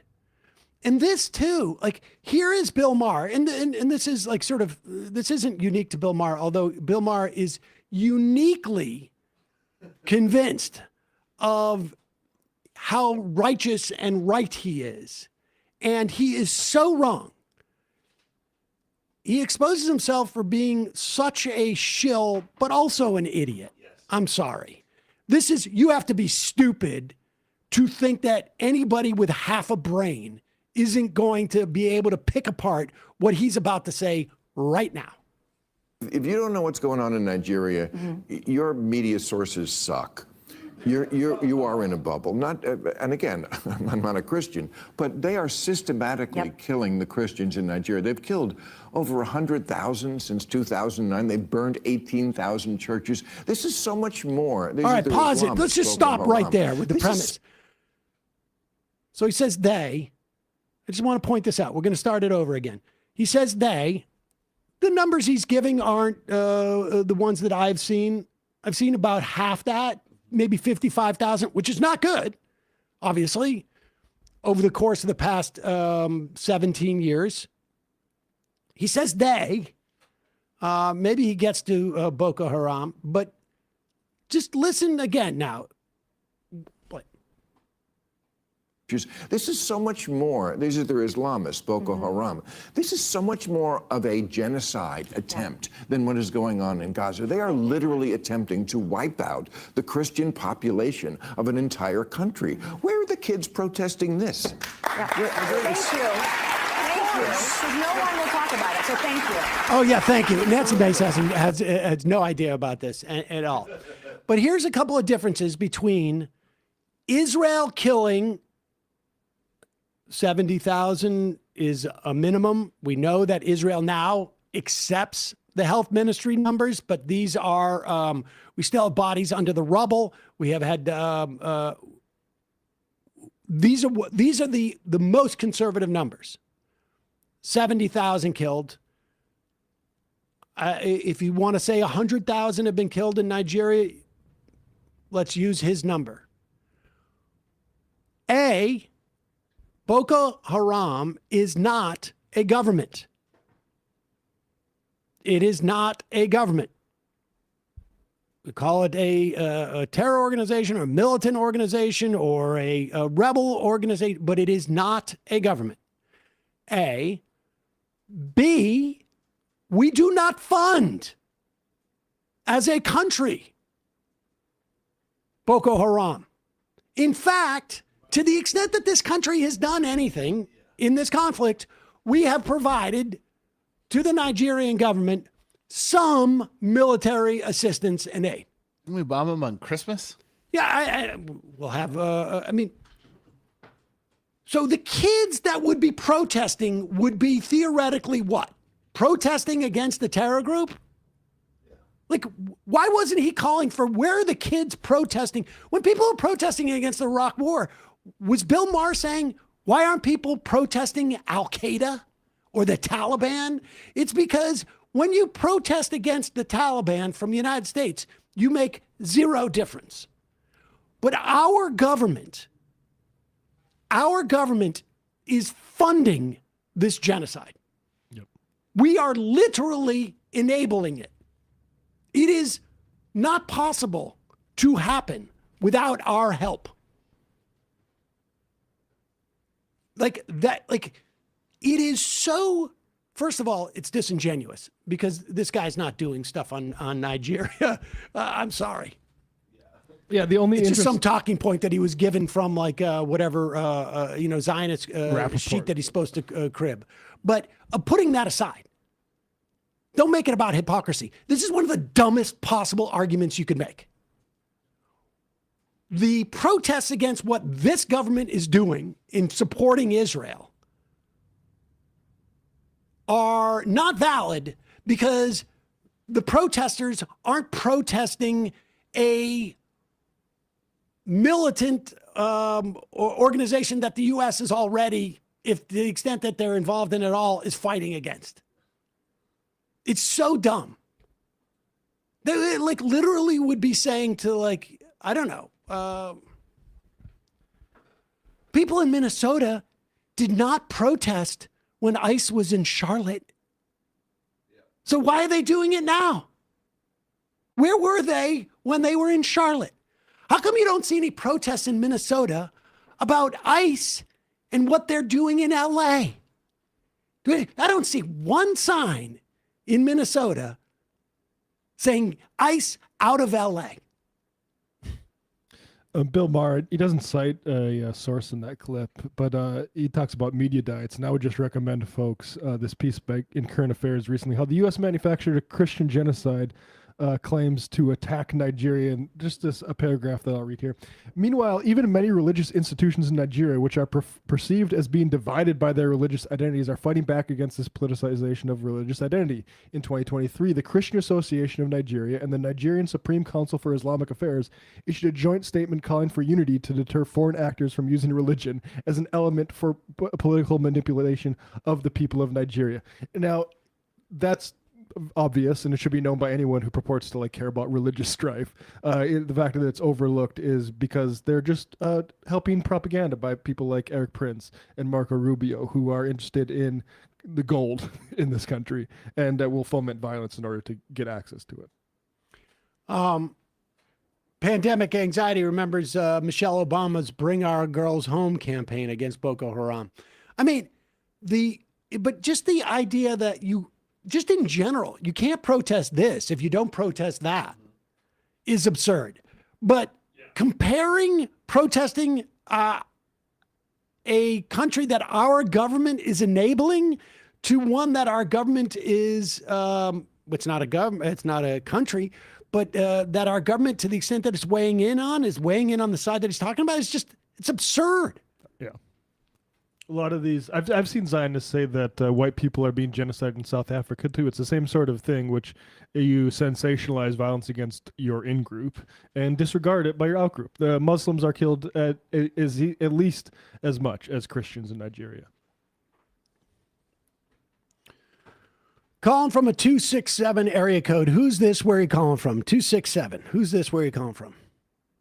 Hey, this is Andrew from New York. Andrew from New York. What is on your mind? I probably should have called in yesterday. I missed the show.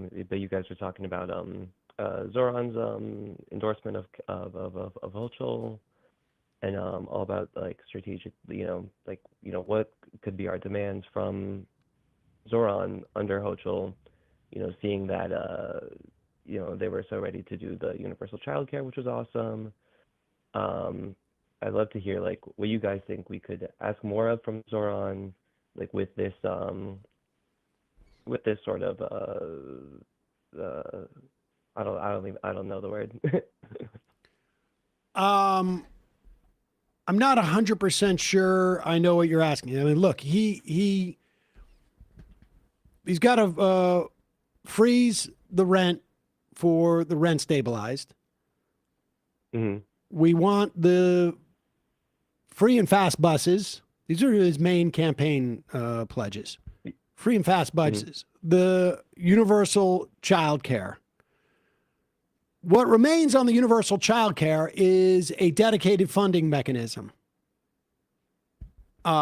which is going to come in the form of increased taxes on probably the wealthiest in New York. And it's also going to have to come from the state as well. That remains to be seen. And he's certainly going to be trying to deliver on that. And then there's the pilot program with the grocery stores, which I think, frankly, is, I don't think that's very heavy lift. It's not exactly turning every grocery store into a free publicly owned grocery store. No, it's like 5 grocery stores. And it's going to be a pilot program, essentially. So I think, somebody's asking on the IM, Mike from Texas, does this early endorsement from Mamdani and Delgado dropping out mean that Mamdani got enough assurances from Hochul on his priorities? I guess we're going to find out. I think it more shows that, I mean, if the Delgado campaign needed that endorsement for it, I don't know if it was set up to win. I mean, that's my initial reaction on it. So we'll see, but I appreciate the phone call. All right, bye. Bye. A Square, oh my God, it's so hard to get through now, even with an IM, but that means more listeners. MR Crew, it's been a long time, always here listening, but last year was a bear to say the least in many aspects. Sure, the same for all. Love to see white people in Minneapolis use their white privilege like that county official in that clip you showed last week. For those looking to donate to good folks in Minneapolis, try Powwow Grounds, owned and operated by Native Americans. Remember, Solo El Pueblo, Salva al Pueblo. Keep it lit, MR. Oh no, Sam. Not sure if you knew that Randy was off the air in 2025 battling cancer. Godspeed to her and us, all in a way that we can resist and survive the regime. I did not know that. I hope Randy, she's talking about Randy Rhodes, is doing better. My thoughts go out to her. She is one of the OGs. She was doing liberal left talk radio down in Florida before virtually anybody on AM talk radio.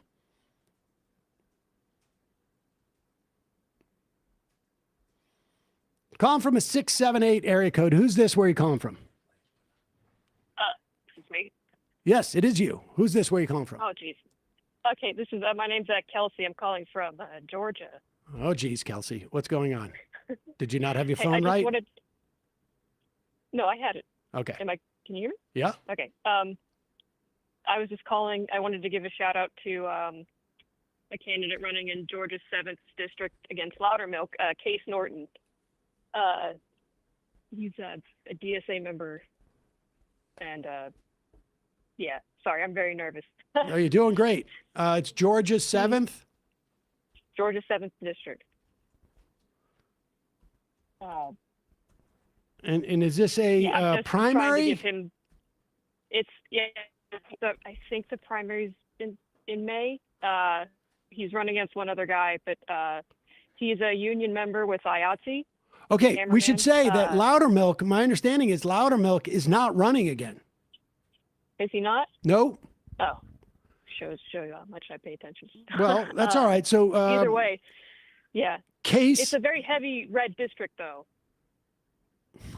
You know, these days, I'm just looking at a list right now. The DCCC has added 5 new districts to its target list. Representative Jeff Crank, which is Colorado's 5th, Trump won that by 9.1%. Representative Brad Finstad, Republican, Trump won that by 12%. Montana's 1st district, Ryan Zinke, Trump won that by 11.5%. South Carolina's 1st district, Trump won that by 13%. Virginia's 5th won it by 12%. I don't know what Trump did in Loudermilk's district, but without an incumbent, it seems like at least the DCCC, they're not necessarily, they're relatively small c conservative in where they're going to deploy resources. They're looking at districts where Trump won by 12 or 13 points if there is no incumbent. And so, who knows what the what the chances are there. Sure, yeah. I just want to give him as much attention as possible, help with fundraising and whatnot. It's still pretty early, but, whatever I can do to help him. Case Norton, is it KACE? Case Norton. CASE. CA. And then Norton. Norton. Okay. The big race, I think, also, and we'll, it's case 4, the number 4, congress.com. Folks can check you can out. donate on Act Blue to him. Yeah, that's Georgia's 7th district. The big race there, it's going to be a big deal. It's going to be important. It's going to be the Georgia's governor's race, too. But we have at least one Sam Squatchzilla. That's my district. So now you got a candidate. I appreciate the call. Thank you. Thanks. Jack from Queens. Hey, friends. JMail is struggling to pay its server costs due to the unsustainably high traffic it's seen over the past few weeks. Please consider giving them a donation to keep their operations running. tools like this are super important in this moment. Catwalk, you should have searched yourself in the Epstein files, Sam. Both you and the Majority Report technically show up in it. Interestingly, you don't show up on Gmail, but you do on the official justice.gov site. Yeah, I think I was in a tweet. Somebody sent that to me. I was in a tweet that got passed around or something like that. I don't know. All right, let's take one more call and then we'll get to this Bad Bunny Gate. Calling from a 463 area code. Who's this? Where are you calling from? Hi, this is Derek from the website Conservative Brunettes Arguing Loudly and Burning You with Cigarettes. I'm calling to confirm your recent subscription cancellation. Is this Sam Seder? This is Sam Seder. Yes. Why? Did I cancel that through Rocket Money? Yes, from a service called Red Rocket Money. It looks like you're one of our longest standing members to Conservative Brunettes Arguing Loudly and Burning You with Cigarettes. So we just wanted to make sure that there was nothing we could do to keep you as a member. I actually am shocked that I canceled that because that was one of my favorite sites. We were too. Yes. Well, yeah. I mean, I'm in the middle of something right now, but let me get back to you and I'll re-up. Well, we want to remind you that as a premium member, you are entitled to monthly visits from one of our Reaganite Amazons who will extinguish Marlboro Reds on your forearm while telling you at full voice that taxation is theft and that the Equal Rights Amendment is worse than slavery. Do you still wish to proceed with your cancellation? Of course I do. And I want to get my free oranges that come from Anita Bryant with that cigarette burn. I appreciate the call. Okay, we will. Thank you. That was good. That was pretty good.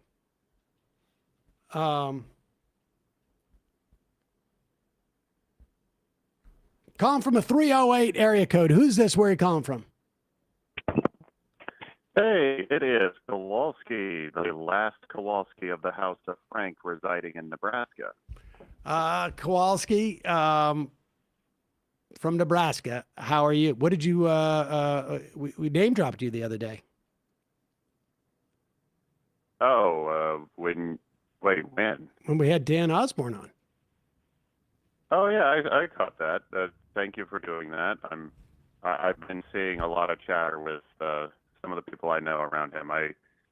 I'm really hoping that he's doing well in like Lincoln and Omaha. It just doesn't seem like there's a lot of energy in the rural area for just about anything. But that could also work in his favor. Like people just don't show up to vote, which I think is going to be the case. I think we're going to see a really low turnout for Republicans, at least in rural areas. So, but I wouldn't be surprised.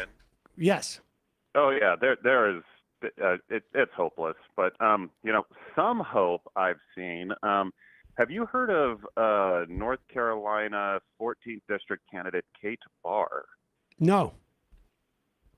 Well, I got a random Instagram ad of her campaign last night. I looked into it. It looks like she's employing some might call it the Kowalski strategy. She is running in the Republican primary, and on her website it says the only reason she is doing so is because she is a progressive and the district is gerrymandered to where only Republicans can win. So she is running as a progressive Republican. I just checked out her site, katebarrcantwin.com, and she switched it to katebarrcanwin.com. Is that her? Your Republican candidate for U.S. House District 14? Yes. And I believe it's the Can Win talks about her platform, which looks pretty good. Oh, interesting. And so she's running in the Republican primary. She wrote a plot twist. I'm not a Republican, but I am running in the Republican primary. Why run as a Republican? Because I'm an American and I care about my community. Running as a Republican is the only way to kick these corrupt cowards out of office. Your leaders should represent you. You should be able to vote them out when they do a bad job. Why not run as a Democrat in the general election then? Instead, they've rigged the maps to make sure the Republican candidate will win the general election every time. So she's running in this Republican primary. More of this. I don't. Sorry, Kowalski. but I'll just say, I'll jump in because I came in late on this, but this is what the Nonpartisan League did in North Dakota, and I like this. Go on, Kowalski. Oh, no, I was actually just about to mention that. I was going to say, like, this is exactly what we need. We need to start making the parties seem almost meaningless, because this is where a party like Power will begin to lose, and, like, movements can start filling the void. It's one of the things that's giving me a lot of optimism lately is the fact that, like, Democrats are getting a lot of momentum going into this primary, or not primary, but the midterms, but, like, the national party still has no strategy or plan. None. So if you have smaller organizations like DSA, or if, you know, maybe in some states there's some nonpartisan stuff that we're just not hearing about. I mean, maybe they're hearing about it at the state level. If you're organized, if you have a plan, guess what? You're more organized than Schumer or Jeffries. So you can probably punch above your weight. It's going to take us time to, you know, actually, you know, remove them from power, but this could be really good. And I mean, like I said, I think there's going to be a lot of depressed Republicans right now, and they definitely don't have an objective aside from, like, I don't know, working for demons. But this is why, like, and this fight's not over. There was just a new group announced the other day by the Abundance people. But this is why stuff like Malinowski came out after losing in New Jersey's 11th to a very progressive candidate. Came out today when he announced that he was conceding that he will not support and no one should support anybody who's funded by AIPAC or an AIPAC cutout, essentially. But the Abundance people did not put their best foot forward. They have a lot of money, but they have really no broad ideas for how Democrats should function other than a couple of essays on zoning reform for specific places. May or may not be good, but that's not what you run on a national campaign on. Unlike what we've seen in the past, it seems to me, this time around with Trump, there is a sense that people are not looking to go the safe route with Democratic candidates. They are looking to go with well, I don't know if safe route is the right way, but they're not willing to go with what has worked in the past because it hasn't been working. And so, yeah, corporate norms are giving way to actual populism, but populism that is going to be inclusionary because, like, I mean, it's just popular. 100%. Everyone's sick and tired of this nihilistic corporate view of the world. So 100%. And this is, this is different than I've seen in the past because after George W. Bush, to be clear, Bill Clinton won with 45% of the vote. But so it feels like it's a little different this time. But appreciate the call. Yep. Thank you. And folks, get out there, get organized. There's elections aren't everything. We need to start building our bases and whatnot. So everyone have a good one. There you go.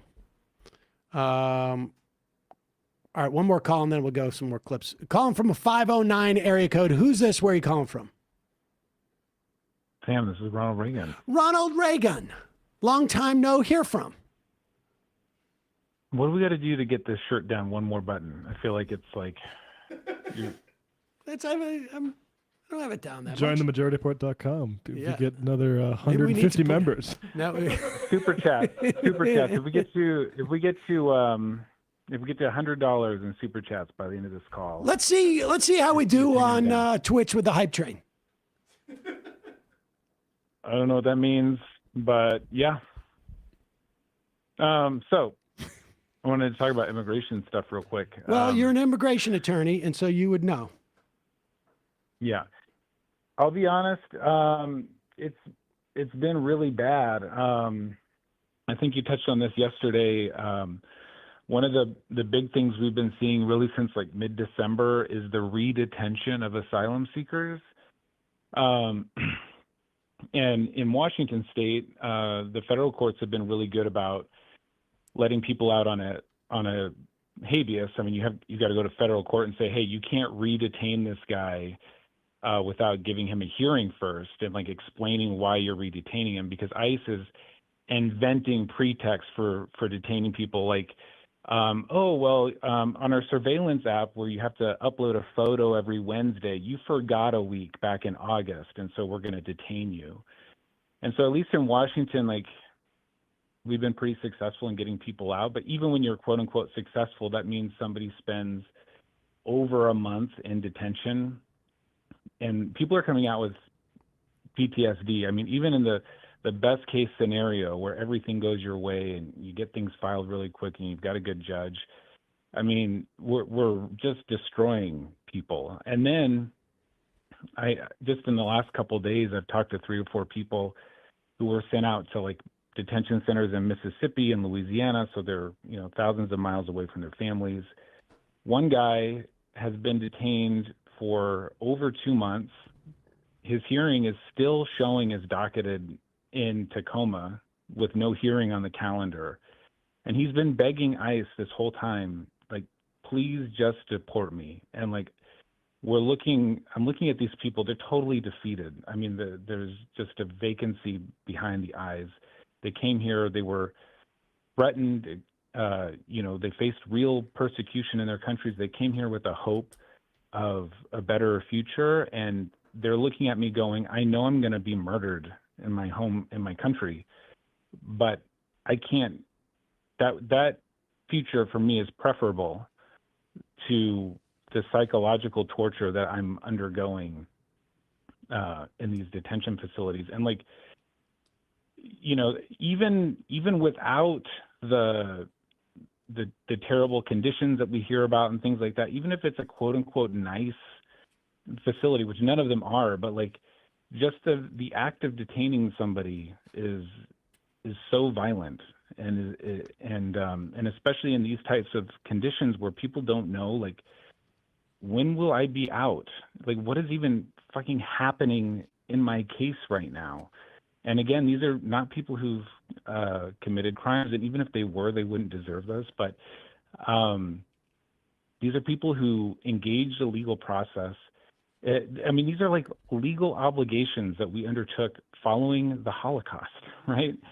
And so, I mean, it's a small point, but it really pisses me off to see politicians immediately concede well, we did let too many people in thing. Like, all love and respect, but when Bernie goes on fucking Tim Dillon and says, well, we did do a good job closing the border and we did let too many people in. Well, this is the fix.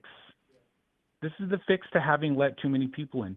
Detain them, make their lives miserable, make it so nobody fucking wants to ever come to this hellhole ever again.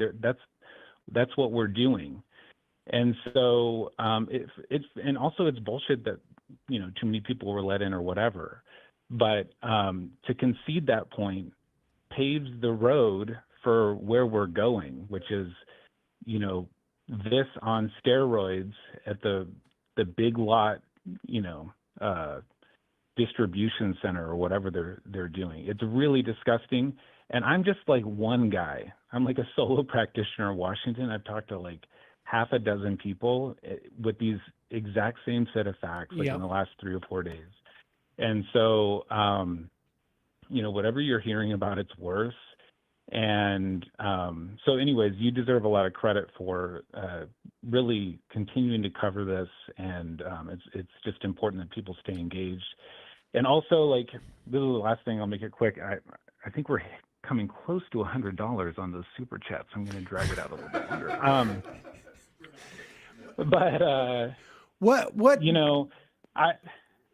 Well, just a really quick point. I know the left or the Democrats aren't going to accomplish anything for at least the next year. But like, this is such a missed opportunity body cams and masks, like, fuck that shit. Like, honestly, like, they're killing people on camera. I mean, this is an obvious point, but this is a chance to get up there and say, you know what? We don't just want that stuff, which is important, but we want the DREAM Act. And the DREAM Act is is a moderated position. Right. Like millions of people get left out of the DREAM Act. But bring attention to it. Like the number one obstacle we continue to see over and over again is people don't understand how any of this works.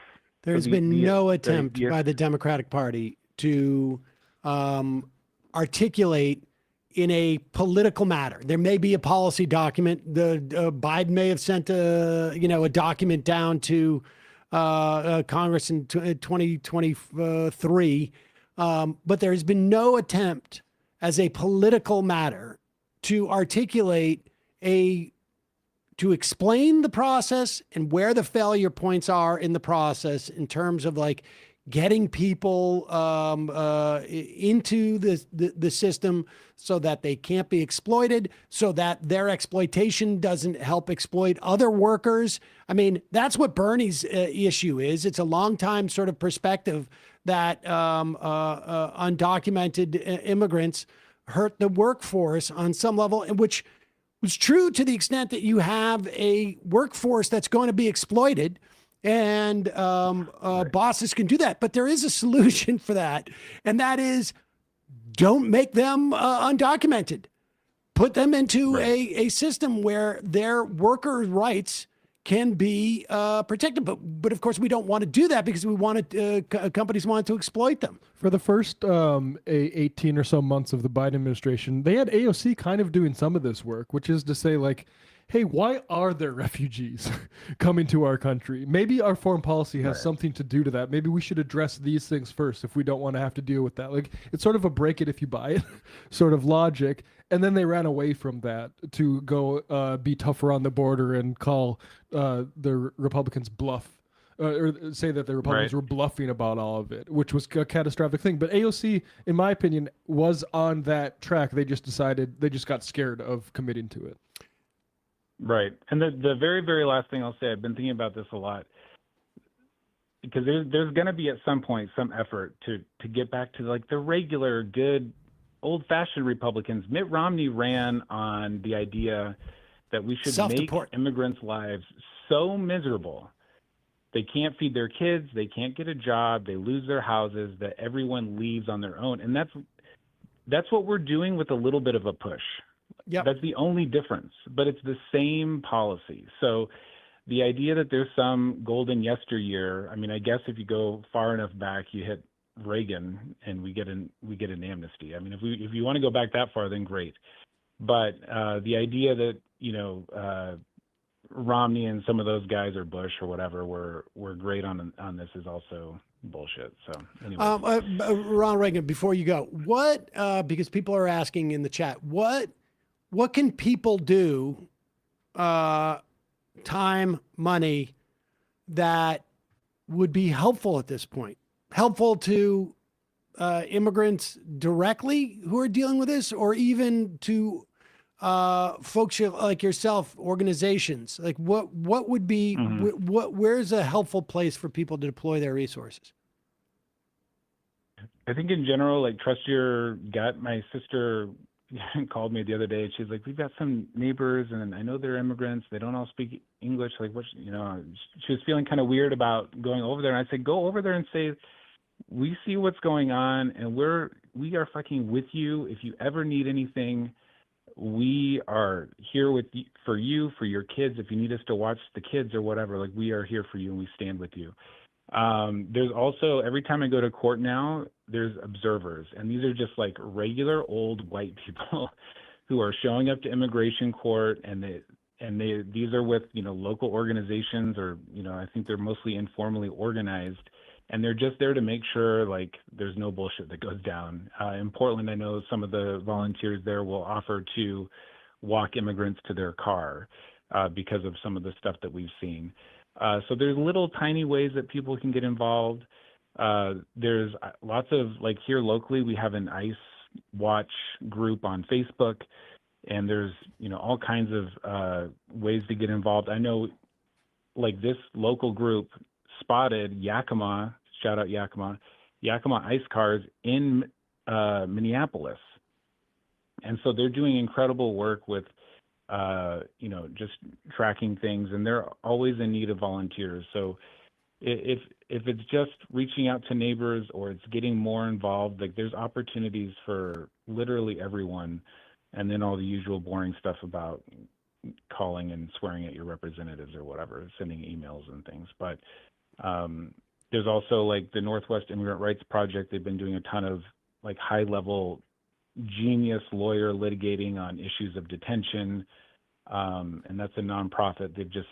They've been at the top of their game. They were, I think, one of the first people to file action during the Muslim ban. And they've just been doing incredible work too. So there's also ways people can spend their money, but yeah, get involved. I mean, and then show the people around you that you care, that you give a shit, and that you're invested. And that's what we're seeing in Minnesota. It's amazing. So folks can go to icerrt.com and find their local immigration defense groups there, icerrt.com. Ronald Reagan, thanks so much for calling, and hang in there. I know this has got to be a very, very difficult time, obviously, for your clients, but you as well. So hang in there. Take care of yourself. All right. Thanks, guys. Bye. Bye-bye. All right. How about $100 to go one button up? Is that what people are offering? No, that's what I'm offering because we didn't hit the button down. Yeah. But maybe $100 to go button up. For more modesty. Yeah. More modesty. I know a couple of immigration attorneys, and the stories are all the same. We're just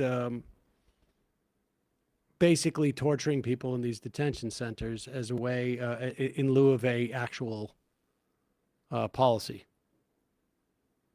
or that is the policy. What is this? This is the Support Billionaires March. Which number is this? I didn't see this one. It's at the bottom there. It is a 19. A real captivating speaker here at this march to support billionaires. Is this real? Yeah.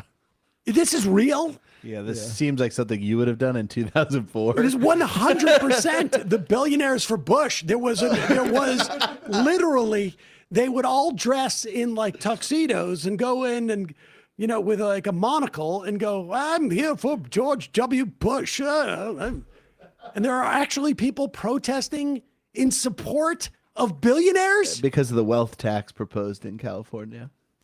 The billionaire wealth. The one that Jensen Huang is okay with. Effing insane. Let's watch this. Should we start later or start?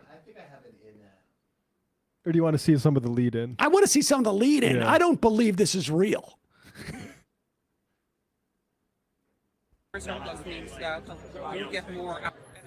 Billionaires fund vital sectors of our economy like space tourism and yacht construction. Without them, who would fund our elections? This is a joke. No, let the guy. This looks like. We'll skip a little bit ahead. There might be some pranksters here. Is there some real stuff here? Yeah, the guy with the bullhorn is. Okay. He seems too dumb to. This cannot be real. Capable of satire. As a class, but by their individual merits. So there are good billionaires and bad billionaires, just like there's good people. I'll note that there's no rich country that doesn't have billionaires. I think that. You can try and if you try to get rid of billionaires, if you're trying to fight inequality and not just fight poverty, then you're going to end up with everyone being a lot poorer, with fewer companies being built. So why is it that some people seem to hate billionaires? I don't know why. Sometimes they think that people got rich by stealing from the poor. Yes. Ludicrous. That's It's true that some people earn their fortunes by playing zero-sum games, but especially here in California and San Francisco, billionaires get rich by starting companies that generate enormous value. My God. They make things people want. And to be clear, the 1% do pay a lot in taxes. The top 1% of earners in California pay close to half of the income taxes in the states. What are we going to do if they leave? California already has the highest income tax brackets in the country. And Now, I think that there are some loopholes that we ought to fix. Namely, unrealized gains. Use this photo for loans. This is too sad. This is too sad. That's some libertarian kid who has been doing nothing but locking himself in his room and reading Fountainhead and other Ayn Rand books. I mean, I'm sorry. Look, I don't even know how to respond to this. My response would be, do you need the bullhorn? There's 4 people there. Well, and all of them are basically just baiting you and pretending. The idea that billionaires will move, this whole thing of capital flight, goodbye, go. We heard this about New York. We heard it about Massachusetts. The idea that their lives are going to be demonstrably worse. Now, will they try and I'm going to set my residence up in Florida and try and hide? Yes, that's why we need a federal tax. And if they want to leave the states, leave the states. See ya. And you know what? Your citizenship, we're going to talk about your citizenship. If you're not contributing to the country, but you're extracting from it, then maybe you don't get to be a citizen. Maybe your holdings here. I mean, there are, without a doubt, ways of doing this. And we have a tremendous amount of income inequality. There are 2 things that we need to do. It's like we had this conversation with Professor Wu just yesterday. We got a tax on one end, and we also have to inhibit the ability for people to accrue this type of wealth. He is a startup founder, according to several reports. And here's the thing. We see a lot less companies being built. Oh, yeah. Because of the concentration of wealth. I mean, it's just the case that we had the greatest economic expansion during the time when we had the least amount of wealth inequality, during a time when we had the highest marginal tax rates that we've had in this country's history. That's just the reality of it.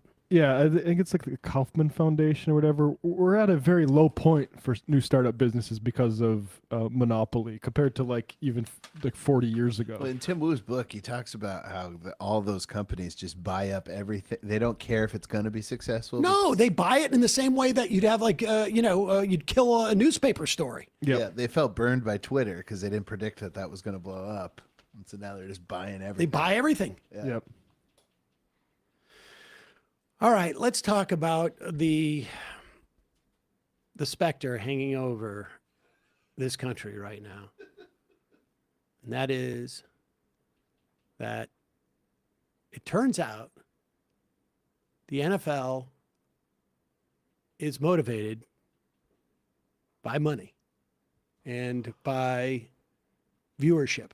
No. And in service of that, they decided to put on an American singer who sings in Spanish, which is a language that it is hard for me to understand. I am... it's the wrong colonizer's language. No entiendo. I am doing my babble, but I can only babble so quickly.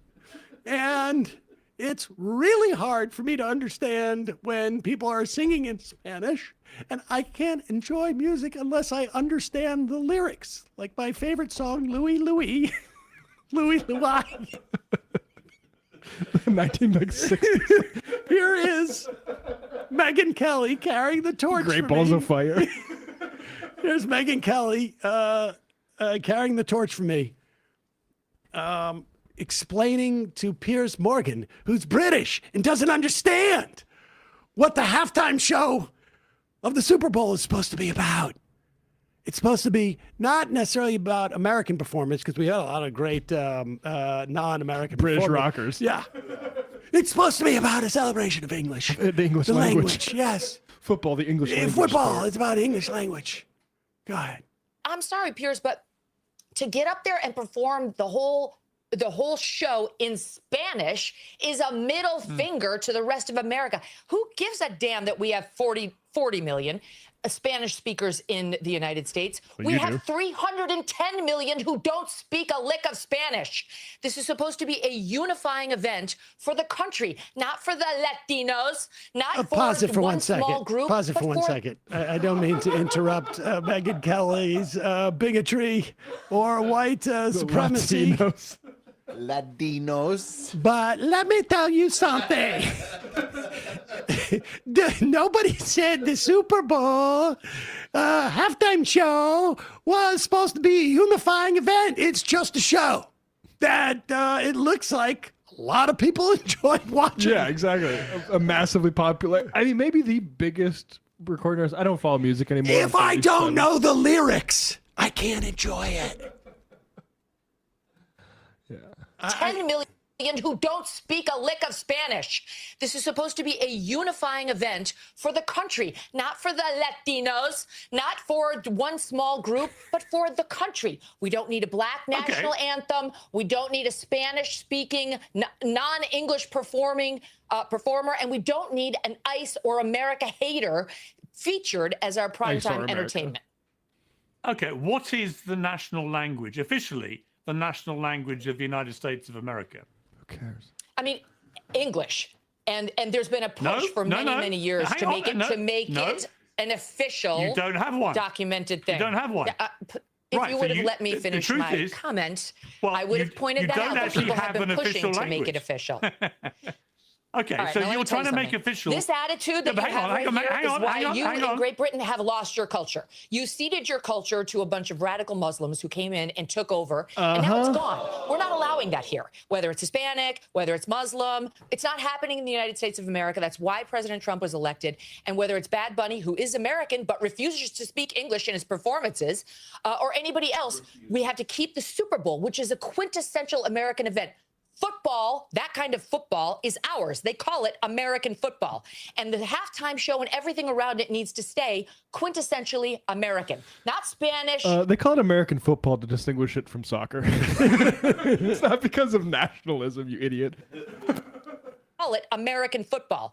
And the halftime show and everything around it needs to stay quintessentially American, not Spanish, not Muslim, not anything other than good old-fashioned American apple pie. There should be a meatloaf, maybe some fried chicken, and an English-speaking performer. That's what the Super Bowl should be. Wait, she meant the singer Meatloaf? No, he's dead. He would have been great, though. Holographic Meatloaf. Let me sleep on it. She can't be doing this for real. I mean, well, she can be. Actually, I think she may be one of the few people who are actually doing it for real. The White Santa. Black Santa. Yeah, let's play this greatest hit from. Did we pull that? Yeah. Let's this is number 16, I think it was. Just to remind you, Megyn Kelly's, I guess, her perspective on how things should what she's be. remembered for. This is back in 2013, where she was explaining back when she was on Fox before she left because she was, sexually harassed by her boss, who she now has forgiven, and went to NBC because Donald Trump was attacking her for bleeding all over the place out of all the orifices. Then she failed at NBC, and so she went back to the right wing. She was back reminding us that, well, Santa Claus, that guy who doesn't exist, has some very specific job requirements. A white man anymore. And when I saw this headline, Santa Claus should not be a white man anymore. And when I saw this headline, I kind of laughed and I said, oh, this is so ridiculous. Yet another person claiming it's racist to have a white Santa.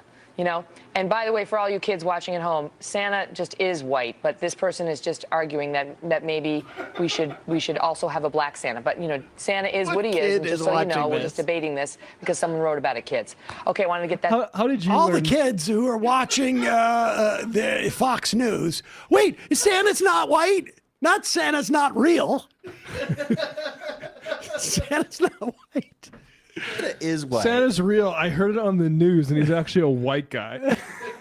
And at the end of this, if you go, you can see. You know what? It's also quite possible that there were a lot of kids watching this, and they've all grown up with that belief that Santa's real and he's white. Well, yeah. What year was this? I was probably like 16 or something. Yep. It's become an atheist because of these kind of idiots. It has to change. You know, I mean, Jesus was a white man too, but you know, it's like he was a historical figure. I mean, that's a verifiable fact, as is Santa. I just want the kids watching to know that.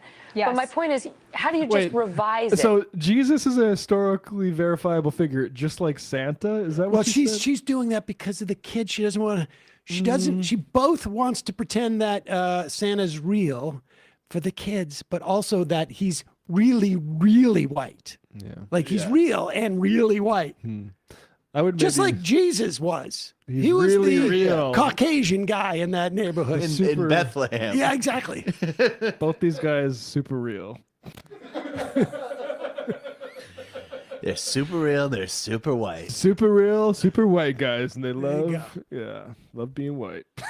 So she actually may believe what she's saying about how offended she was by the halftime show being sung in Spanish.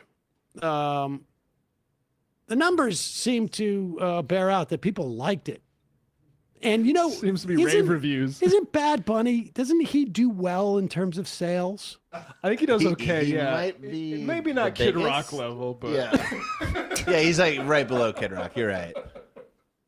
Which number is This isn't on the sheet. This is a late entry. There's been... Kid Rock lip sync gate has really taken the... Is this the... Okay, so we have the video on the sound sheet of him saying he was going to All right, post let's get to that in a moment. Hold on. I want to do... We have set up for this. Jesse Waters also was extremely disturbed by the halftime show that he purportedly didn't watch, but found disturbing nevertheless, because he was probably watching Kid Rock's performance, which of course you would do, because it's supposed to be a unifying event. So everybody who wanted to be unified were tuning into the country music show talking about Jesus. And to watch a pirate pretend to play cello. And here's Jesse Waters. And here's the thing about Jesse Waters. I don't think he really believes any of what he's saying. I don't think he cares one way or another, but he knows this is his job. I actually think that what's her face? That Megyn Kelly deep down really does feel like white. Yeah, we should keep this white. In Less English cynical, more clansy. Yeah, she's a daughter of the Confederacy, basically. Yes, but Jesse Waters, I don't think he cares. This is just a guy who's just looking to make a buck, and I'm sure he's somewhat reactionary, but I also don't think he'd get off the couch if he felt like he had to do something for his politics. I like the Super Bowl not to be an international event. I like it when we kind of all come together as Americans, especially when it feels like the NFL is just using it as a marketing ploy to recruit Latin American audience on the heels of Latin America invading this country. 20 million pouring in, and that's what you see. You see all these foreigners speaking a foreign language with foreign flags marching into the camera like a caravan. Too soon. Listen, this was an open borders moment. Everybody knows it. That's what's going on here. And all the reporters, I like the Super Bowl. Is he trying to be... I mean, I think he's trying to be funny. He doesn't understand humor at all. No, he's not funny. But he's trying to, like...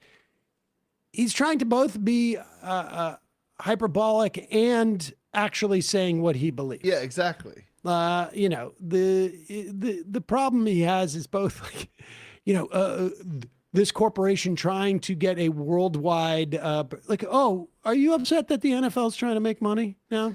Also, I felt spoken to by. I mean, I don't really care about it, but to the extent that it didn't alienate me, I felt like it brought me together with a whole group of the entire world. The only people who are isolated You're are white supposed to nationalists. unify with white nationalists, not with the whole world. Here's the Matt. thing about white nationalism is you, by nature, can't unify with other people besides lick-spittle white nationalists. So, like, yeah, you're going to have to go back to before Jackie Robinson broke the color line in fucking baseball. Like, that's the world you want, you fucking idiots.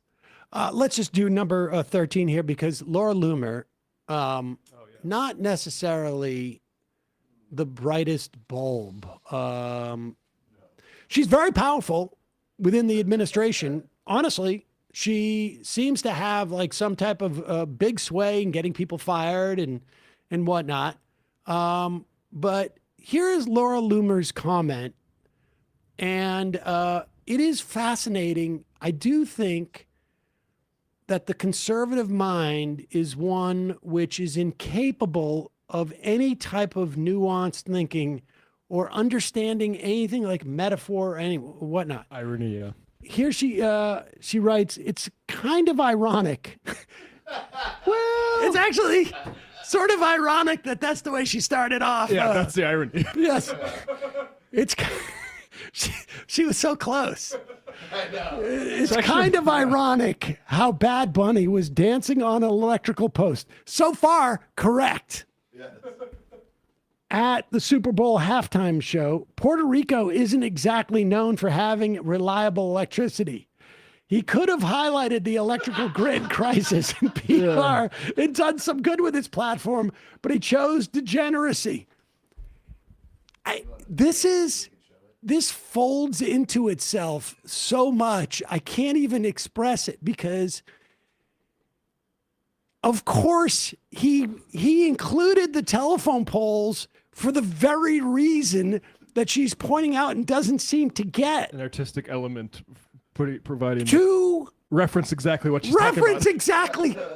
Like literally it worked perfectly for him. She raised the problem that Puerto Rico has in terms of its power grid. She just doesn't realize that she did that or that he made her do that. So crazy. Because there is no other circumstance where Laura Loomer would be complaining about the power grid in Puerto Rico except unless some of her crypto buds were like, we need more power down here because we need to like churn out more Bitcoin or whatever it is. Yeah, this is the same woman who chained herself to Twitter, right? But she only chained herself to one door, and so people were just you don't want to create a fire hazard. Walking by her, yes. She was basically like a doorstop for one side. I mean, there's some more irony. Isn't it ironic how Edward Hopper, he made this painting Nighthawks, and it's supposed to be a cafe, and it's all empty and lonely. Kind of ironic, Edward. Yeah, it's Loomy. Amazing. But Kid Rock has addressed some of this stuff. And here's the other thing. There's a flip side to this. It's all well and good to have let yourself listen to Spanish for almost 3 minutes as you listen to a song that is songs that are some of the most popular in the world. That you can't escape in any Uber drive you ever take. But there's a flip side to this, and that is, of course, the aspersions cast upon Kid Rock. The champion of the white race. That even though he was singing and the microphone was down here and he's still singing and stopped mouthing words, and the song is continuous. Yeah. It's not like his modulation and volume. Modulation and volume, but also it's not like there was stop and starts in the song. I mean, it's more or less like very few downbeats where he's not singing, and yet he took a lot with the microphone. Like he forgot what he was doing. And people said that, oh, this was obviously lip synced. Now there's also rumor that it was pre-recorded. They pretended like it was sort of live. So there's a lot of controversy. Very much seemed pre-recorded. The cut to the pirate playing cello and et cetera. We have all these questions. So let's have a major news person get to the bottom of this. Here's Laura Ingraham speaking to Kid Rock, and he's going to explain this so that we all understand it. Audio file. Laura. Yeah, well, I wrote a book called Shut Up and Sing about 20 years ago. It was pretty prescient. I just love music. This is one place I don't really need politics, okay? I love great music. So, Bobby. Oh, pause it for a second. I should tell you the political musician. The entire exercise of having an alt Super Bowl performance was political. But go ahead. Questions about what happened during your first song on stage. People were talking about The one song everybody knows. it. It seemed to be a little bit out of whack. What was going on there? Yeah, so it was out of sync. And actually, just to have some fun with the haters, I can't answer all the trolls, but it's going to be some fun. My DJ, who actually raps that song with me, he was not lit up. He's coming to Nashville tonight, flying in, and we're going to do that live in my living room, and I'm going to post it tomorrow to show people exactly how this works. Because, number one, if it would have been a lip syncing like people, what is that going to show us? The left is trying to throw me under the bus again, and the mainstream media and social media tries to amplify it. It would have been super easy to sync it up if it was pre-recorded. It was very difficult for the Turning Point production crew, who, by the way, I can't say enough good things about, but this was very difficult for them. I'm jumping around the stage like a rabid monkey, rapping my song, and I'm taking breaths, and my DJ's filling in the other parts of it. And it was very, I even told him when I saw the rough cut, I was like, you guys got to work on that sync. It's off. So it was just Wait, pause it for a second. Now, wait a second. He's saying that, like, just to be clear, you've been involved in production, Brian, in like TV shows and whatnot, right? Okay. So they're saying it's not pre-recorded, but there was a rough cut. Yeah. How's that happen? That Is there a doesn't rough cut happen of the- unless it's pre-recorded. Yeah, like so in the pre-record. Unless that's what When when did he he was say you dropping the gotta- mic down, maybe he was telling his producer, "This is out of sync." Each time he lowered the That mic. is amazing. How does he not understand? He just contradicted himself. This was live, so we couldn't have. But when I saw them in the editing room, and I'm like, "You guys got to clean up that sync." She's just a hater. The left, the damn Left is left, just the damn left haters. trying to hate on me. That's good. I just got to see this again. Flying in, and we're going to do that live in my living room. And I'm Whoa, gonna post it that's tomorrow gonna to show prove it. people exactly how this works. When it went well. Because number one, if it would have been a lip syncing like people are trying to, the left is trying to throw me under the bus again, and the mainstream media and social media tries Same to story. amplify it, it would have been super easy to sync it up if it was pre-recorded. It was very difficult for the Turning Point production crew, who, by the way, I can't say enough good things about, but this was very difficult for them. I'm jumping around the stage like a rabid monkey, rapping my song, and I'm taking breaths, and my DJ's filling in the other parts of it. And it was very, I even told him when I saw the rough cut, I was like, you guys got to work on that sync. It's off. So it was just a syncing issue that they had, and I know they tried to get it right. It was very difficult, but I'll answer all the haters tomorrow, and we'll put them back in the shut up and go back to trying to report the fake news. You're going to get put back into the shut up and try and report Holy the fake news crap. box. That's unbelievable. What? I And you have the footage of him proving us wrong? But why would the sync be off because he's dancing around a lot? I mean, musicians never dance around.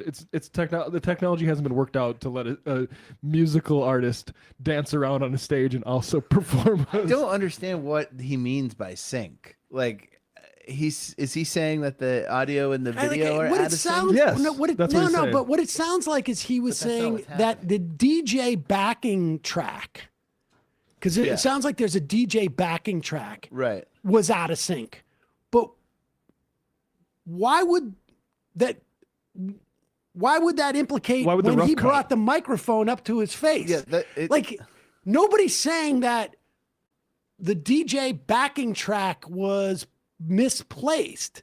People Right. are saying that like when you were purporting to sing, you didn't have the microphone up to your mouth.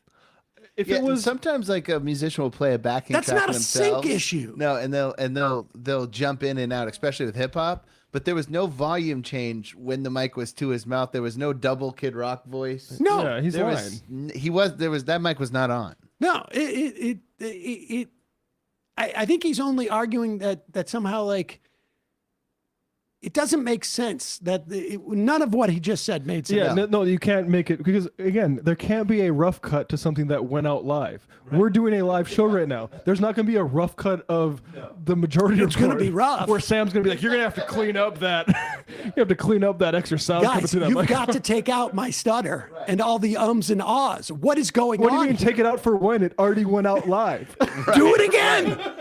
Like for instance, when we were just listening I don't to want to Kid listen. Rock, I don't want to throw anybody under the bus with the crew here, but they don't seem to. And I can't say enough good things about them. I can't say enough good things about them, but they keep. all the ums and ahs in my presentation is because it's very the difficult. sync. As you can see, I'm going around like this all the time, and they Broadcasted like a rabid monkey. Yeah, I'll be doing this tonight in my living room to explain to you why all the ums and ahs are misplaced by the crew. You know, something's a success when you have to get your DJ back in to do a live performance of it. I mean, let's just In your living room. Let's just see what they said. This is Okay. 5 minutes, so we won't watch the whole thing, but I'm curious. What's up, people? We're here to address the fake news media and all the trolls that are piling on trying to say I was lip syncing on the Turning Point USA halftime to Ball with the Ball. First, I got to say thank you to my DJ, Paradigm. For taking the blame. We call him Freddie. Paradigm. Flew down from Detroit To take the blame. this evening. It's Monday night. Flew down from Detroit this evening just so we can make this video for you. Crazy. And we get to hang out and drink a couple beers, so it's all good. So the Turning Point event, Ball with the Ball, you know that song's Chaos. And it's just a first song. thing is- You've been doing it for 20 fucking years. Try 30. Let's go forward. I want to see, is he going to sing it, or is he just going to spend the entire video explaining it?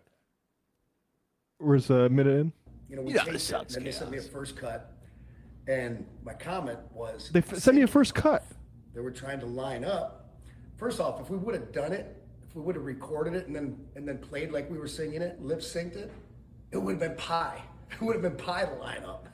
It was very difficult for them because somebody clearly wasn't super familiar with the song. Also, when I asked them, I go, you know, Freddie raps that song with me, my DJ. And they're like, he does what? And I'm like, oh no. I'm like, yeah, do we have any cutaways of Freddie? And and they didn't. No. He wasn't, were you lit up? No. He didn't even have a light up. Any TV time? No. Can't say enough good stuff about that. TPS did a great job, though, besides.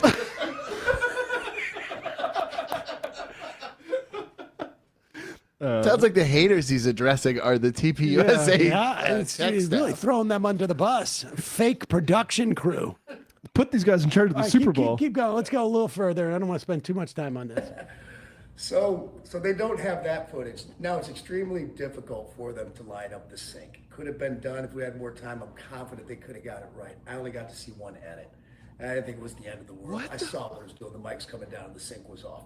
Because when we're rapping it, that song takes so much energy. You've seen me, people see me do. I'm flipping mics. I'm jumping around like a rabid monkey on stage. He likes that phrase. 55 years old. And so me and Freddie are like this. I'm like, and this is for the questions that don't have any answers. The midnight dancers and the topless dancers. The gang, the freaks, the cars packed with speakers. The G's with the 40s and the chicks with beepers. The northern lights and the southern comfort. And it don't even matter if your veins are punctured. All the crackheads, the critics, the cynics. All my heroes in the methadone clinics. All you bastards in the IRS. It's for the crooked cops and the cluttered desks. It's for the shots of Jack and the caps of meth. The half pints of love and the fists of stress. It's for my hookers all tricking out in Hollywood. Okay. Oh, that settles it. I get No it. further questions. Now I get it. Now it makes perfect sense. No, I get it. No further questions. Sorry, Your I Honor. want to formally apologize to Kid Rock Yeah, as a exactly. member of the fake media. That he can still recite his song from 1997. Yeah. The only one that anyone ever knew. I gotta say, I do feel closer to my fellow Americans after hearing that with In Sync. There was a literal marriage ceremony during Bad Bunny's halftime show. There was children hanging out with their family, taquerias dancers, and they were saying that wasn't, and this, the topless dancers Yeah. doing meth and chick with beepers. And I wouldn't compare him to a rabid monkey like Kid Rock likes to, but he was dancing around a little bit from what I saw. No sync issues. Folks, It's good that there was some family entertainment though for TPUSA. Yeah. I do appreciate that. very family friendly. I love Folks, having to do a media tour that to ends apologize. our phone call portion of the program. Apologies. I know people were on hold for a long time. You got to fly down to Nashville from Detroit to talk about how great our set went. Yeah, that song's chaos, man. It's like Frank Zappa played in 19 different time signatures live. It's like Fish in one song, improvising. Yeah. I still can't even understand what he's arguing here. Is He that, doesn't know. He's saying they recorded it live in a way that was so authentic that it was hard to actually package up for the edit. but I like, even though like it occurs to me that maybe they did a trial run, shot it, looked at the edit. I don't know how the audio sync would be off. Like what does it have to do with the fact that the DJ wasn't on camera? I just don't understand. Not even lit up, were you? He's arguing. The guy wasn't even on camera. Okay, so what difference would that make? Yeah, I don't know. Let's get the cutoffs to the DJ finishing Kid Rock sentences. Beautiful stuff. Anyway, next year's Super Bowl, Roger Goodell, if you have any openings. Yeah. Kid Rock and Robert Ritchie. Both those guys. Both. Yeah. Sam, yesterday, says California Resistance on sports radio, I heard a caller say, I don't understand Italian, French, or German, but I listen to opera. Doesn't bring America together, though, does it? Sounds divisive to me. Opera does bring America together in the fact that most of this country hates it. There you go. Uday and Kusei Lutnick, this is pure slander, Sam. Stop saying these awful things about Daddy. He only knew Jeff as our babysitter. I mean, listen to him. How could you not trust him? Carly Chirk, also DSA member, special education teacher Lauren Jewett is running for Steve Scalise's seat in the U.S. House for LA District 1, Louisiana District 1. She's running a great campaign and has a real chance of turning that seat over. All right, 5 more. Amateur Spoon. Jumping around the stage like a rabid monkey is a drop. Lutnick says later in the interview, he left the island with all of his children. So to be clear, he didn't leave any children there. In fact, he left the island with more children than he arrived with. That's like a play on the Smokey and the Bear, right? Leave it better than you found it. Roe Connor, Delgado should run in New York 19th again. Making him lieutenant governor was another move to disempower the left. Now we have Josh Riley, another Democratic stuffed shirt. Delgado, when he ran, he does not live in the 19th. He lives now in Pat Ryan's 18th district. So I don't know what is next for him. Kim, anything lip synced has to be pre-recorded first. California Resistance. I just read that one. Chipster in Worcester. On Spotify, Kid Rock has a huge 5.6 million listeners a month. And this Bad Bunny guy has only a mere 96 million listeners a month. So checkmate, wokeism. Kid Rock's literally the best that conservatives can do, too. Jelly Roll. Catlek. Kid Rock and My Pillow guy are in the same time-traveling loser, or maybe in a parallel universe thing. But you can't tell me they aren't the same person. All right, 3 more. San Diego's finest. Hot Mike. It's probably during the Illinois Stray. People need to know and realize how much medication Puerto Rico produces. The hurricanes have constantly shown how the infrastructure cannot sustain. It hurts us all. Devoid Realty. Seriously, Sam, you are in the business. All of the cost in editing and corrections take away from the profits of the USA. And the final IM of the day.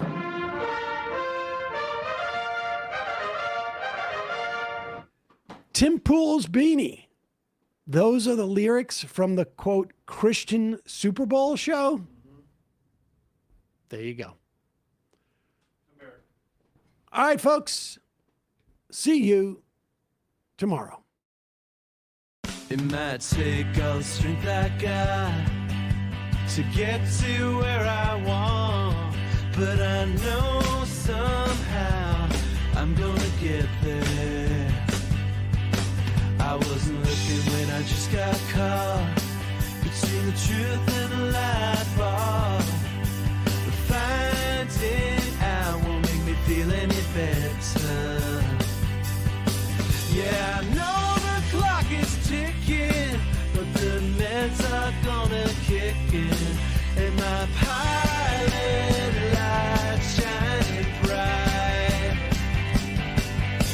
I guess somewhere the choice was made for the option where you don't get paid, for the road that bends before it finally breaks. Guess somehow I lost my drive.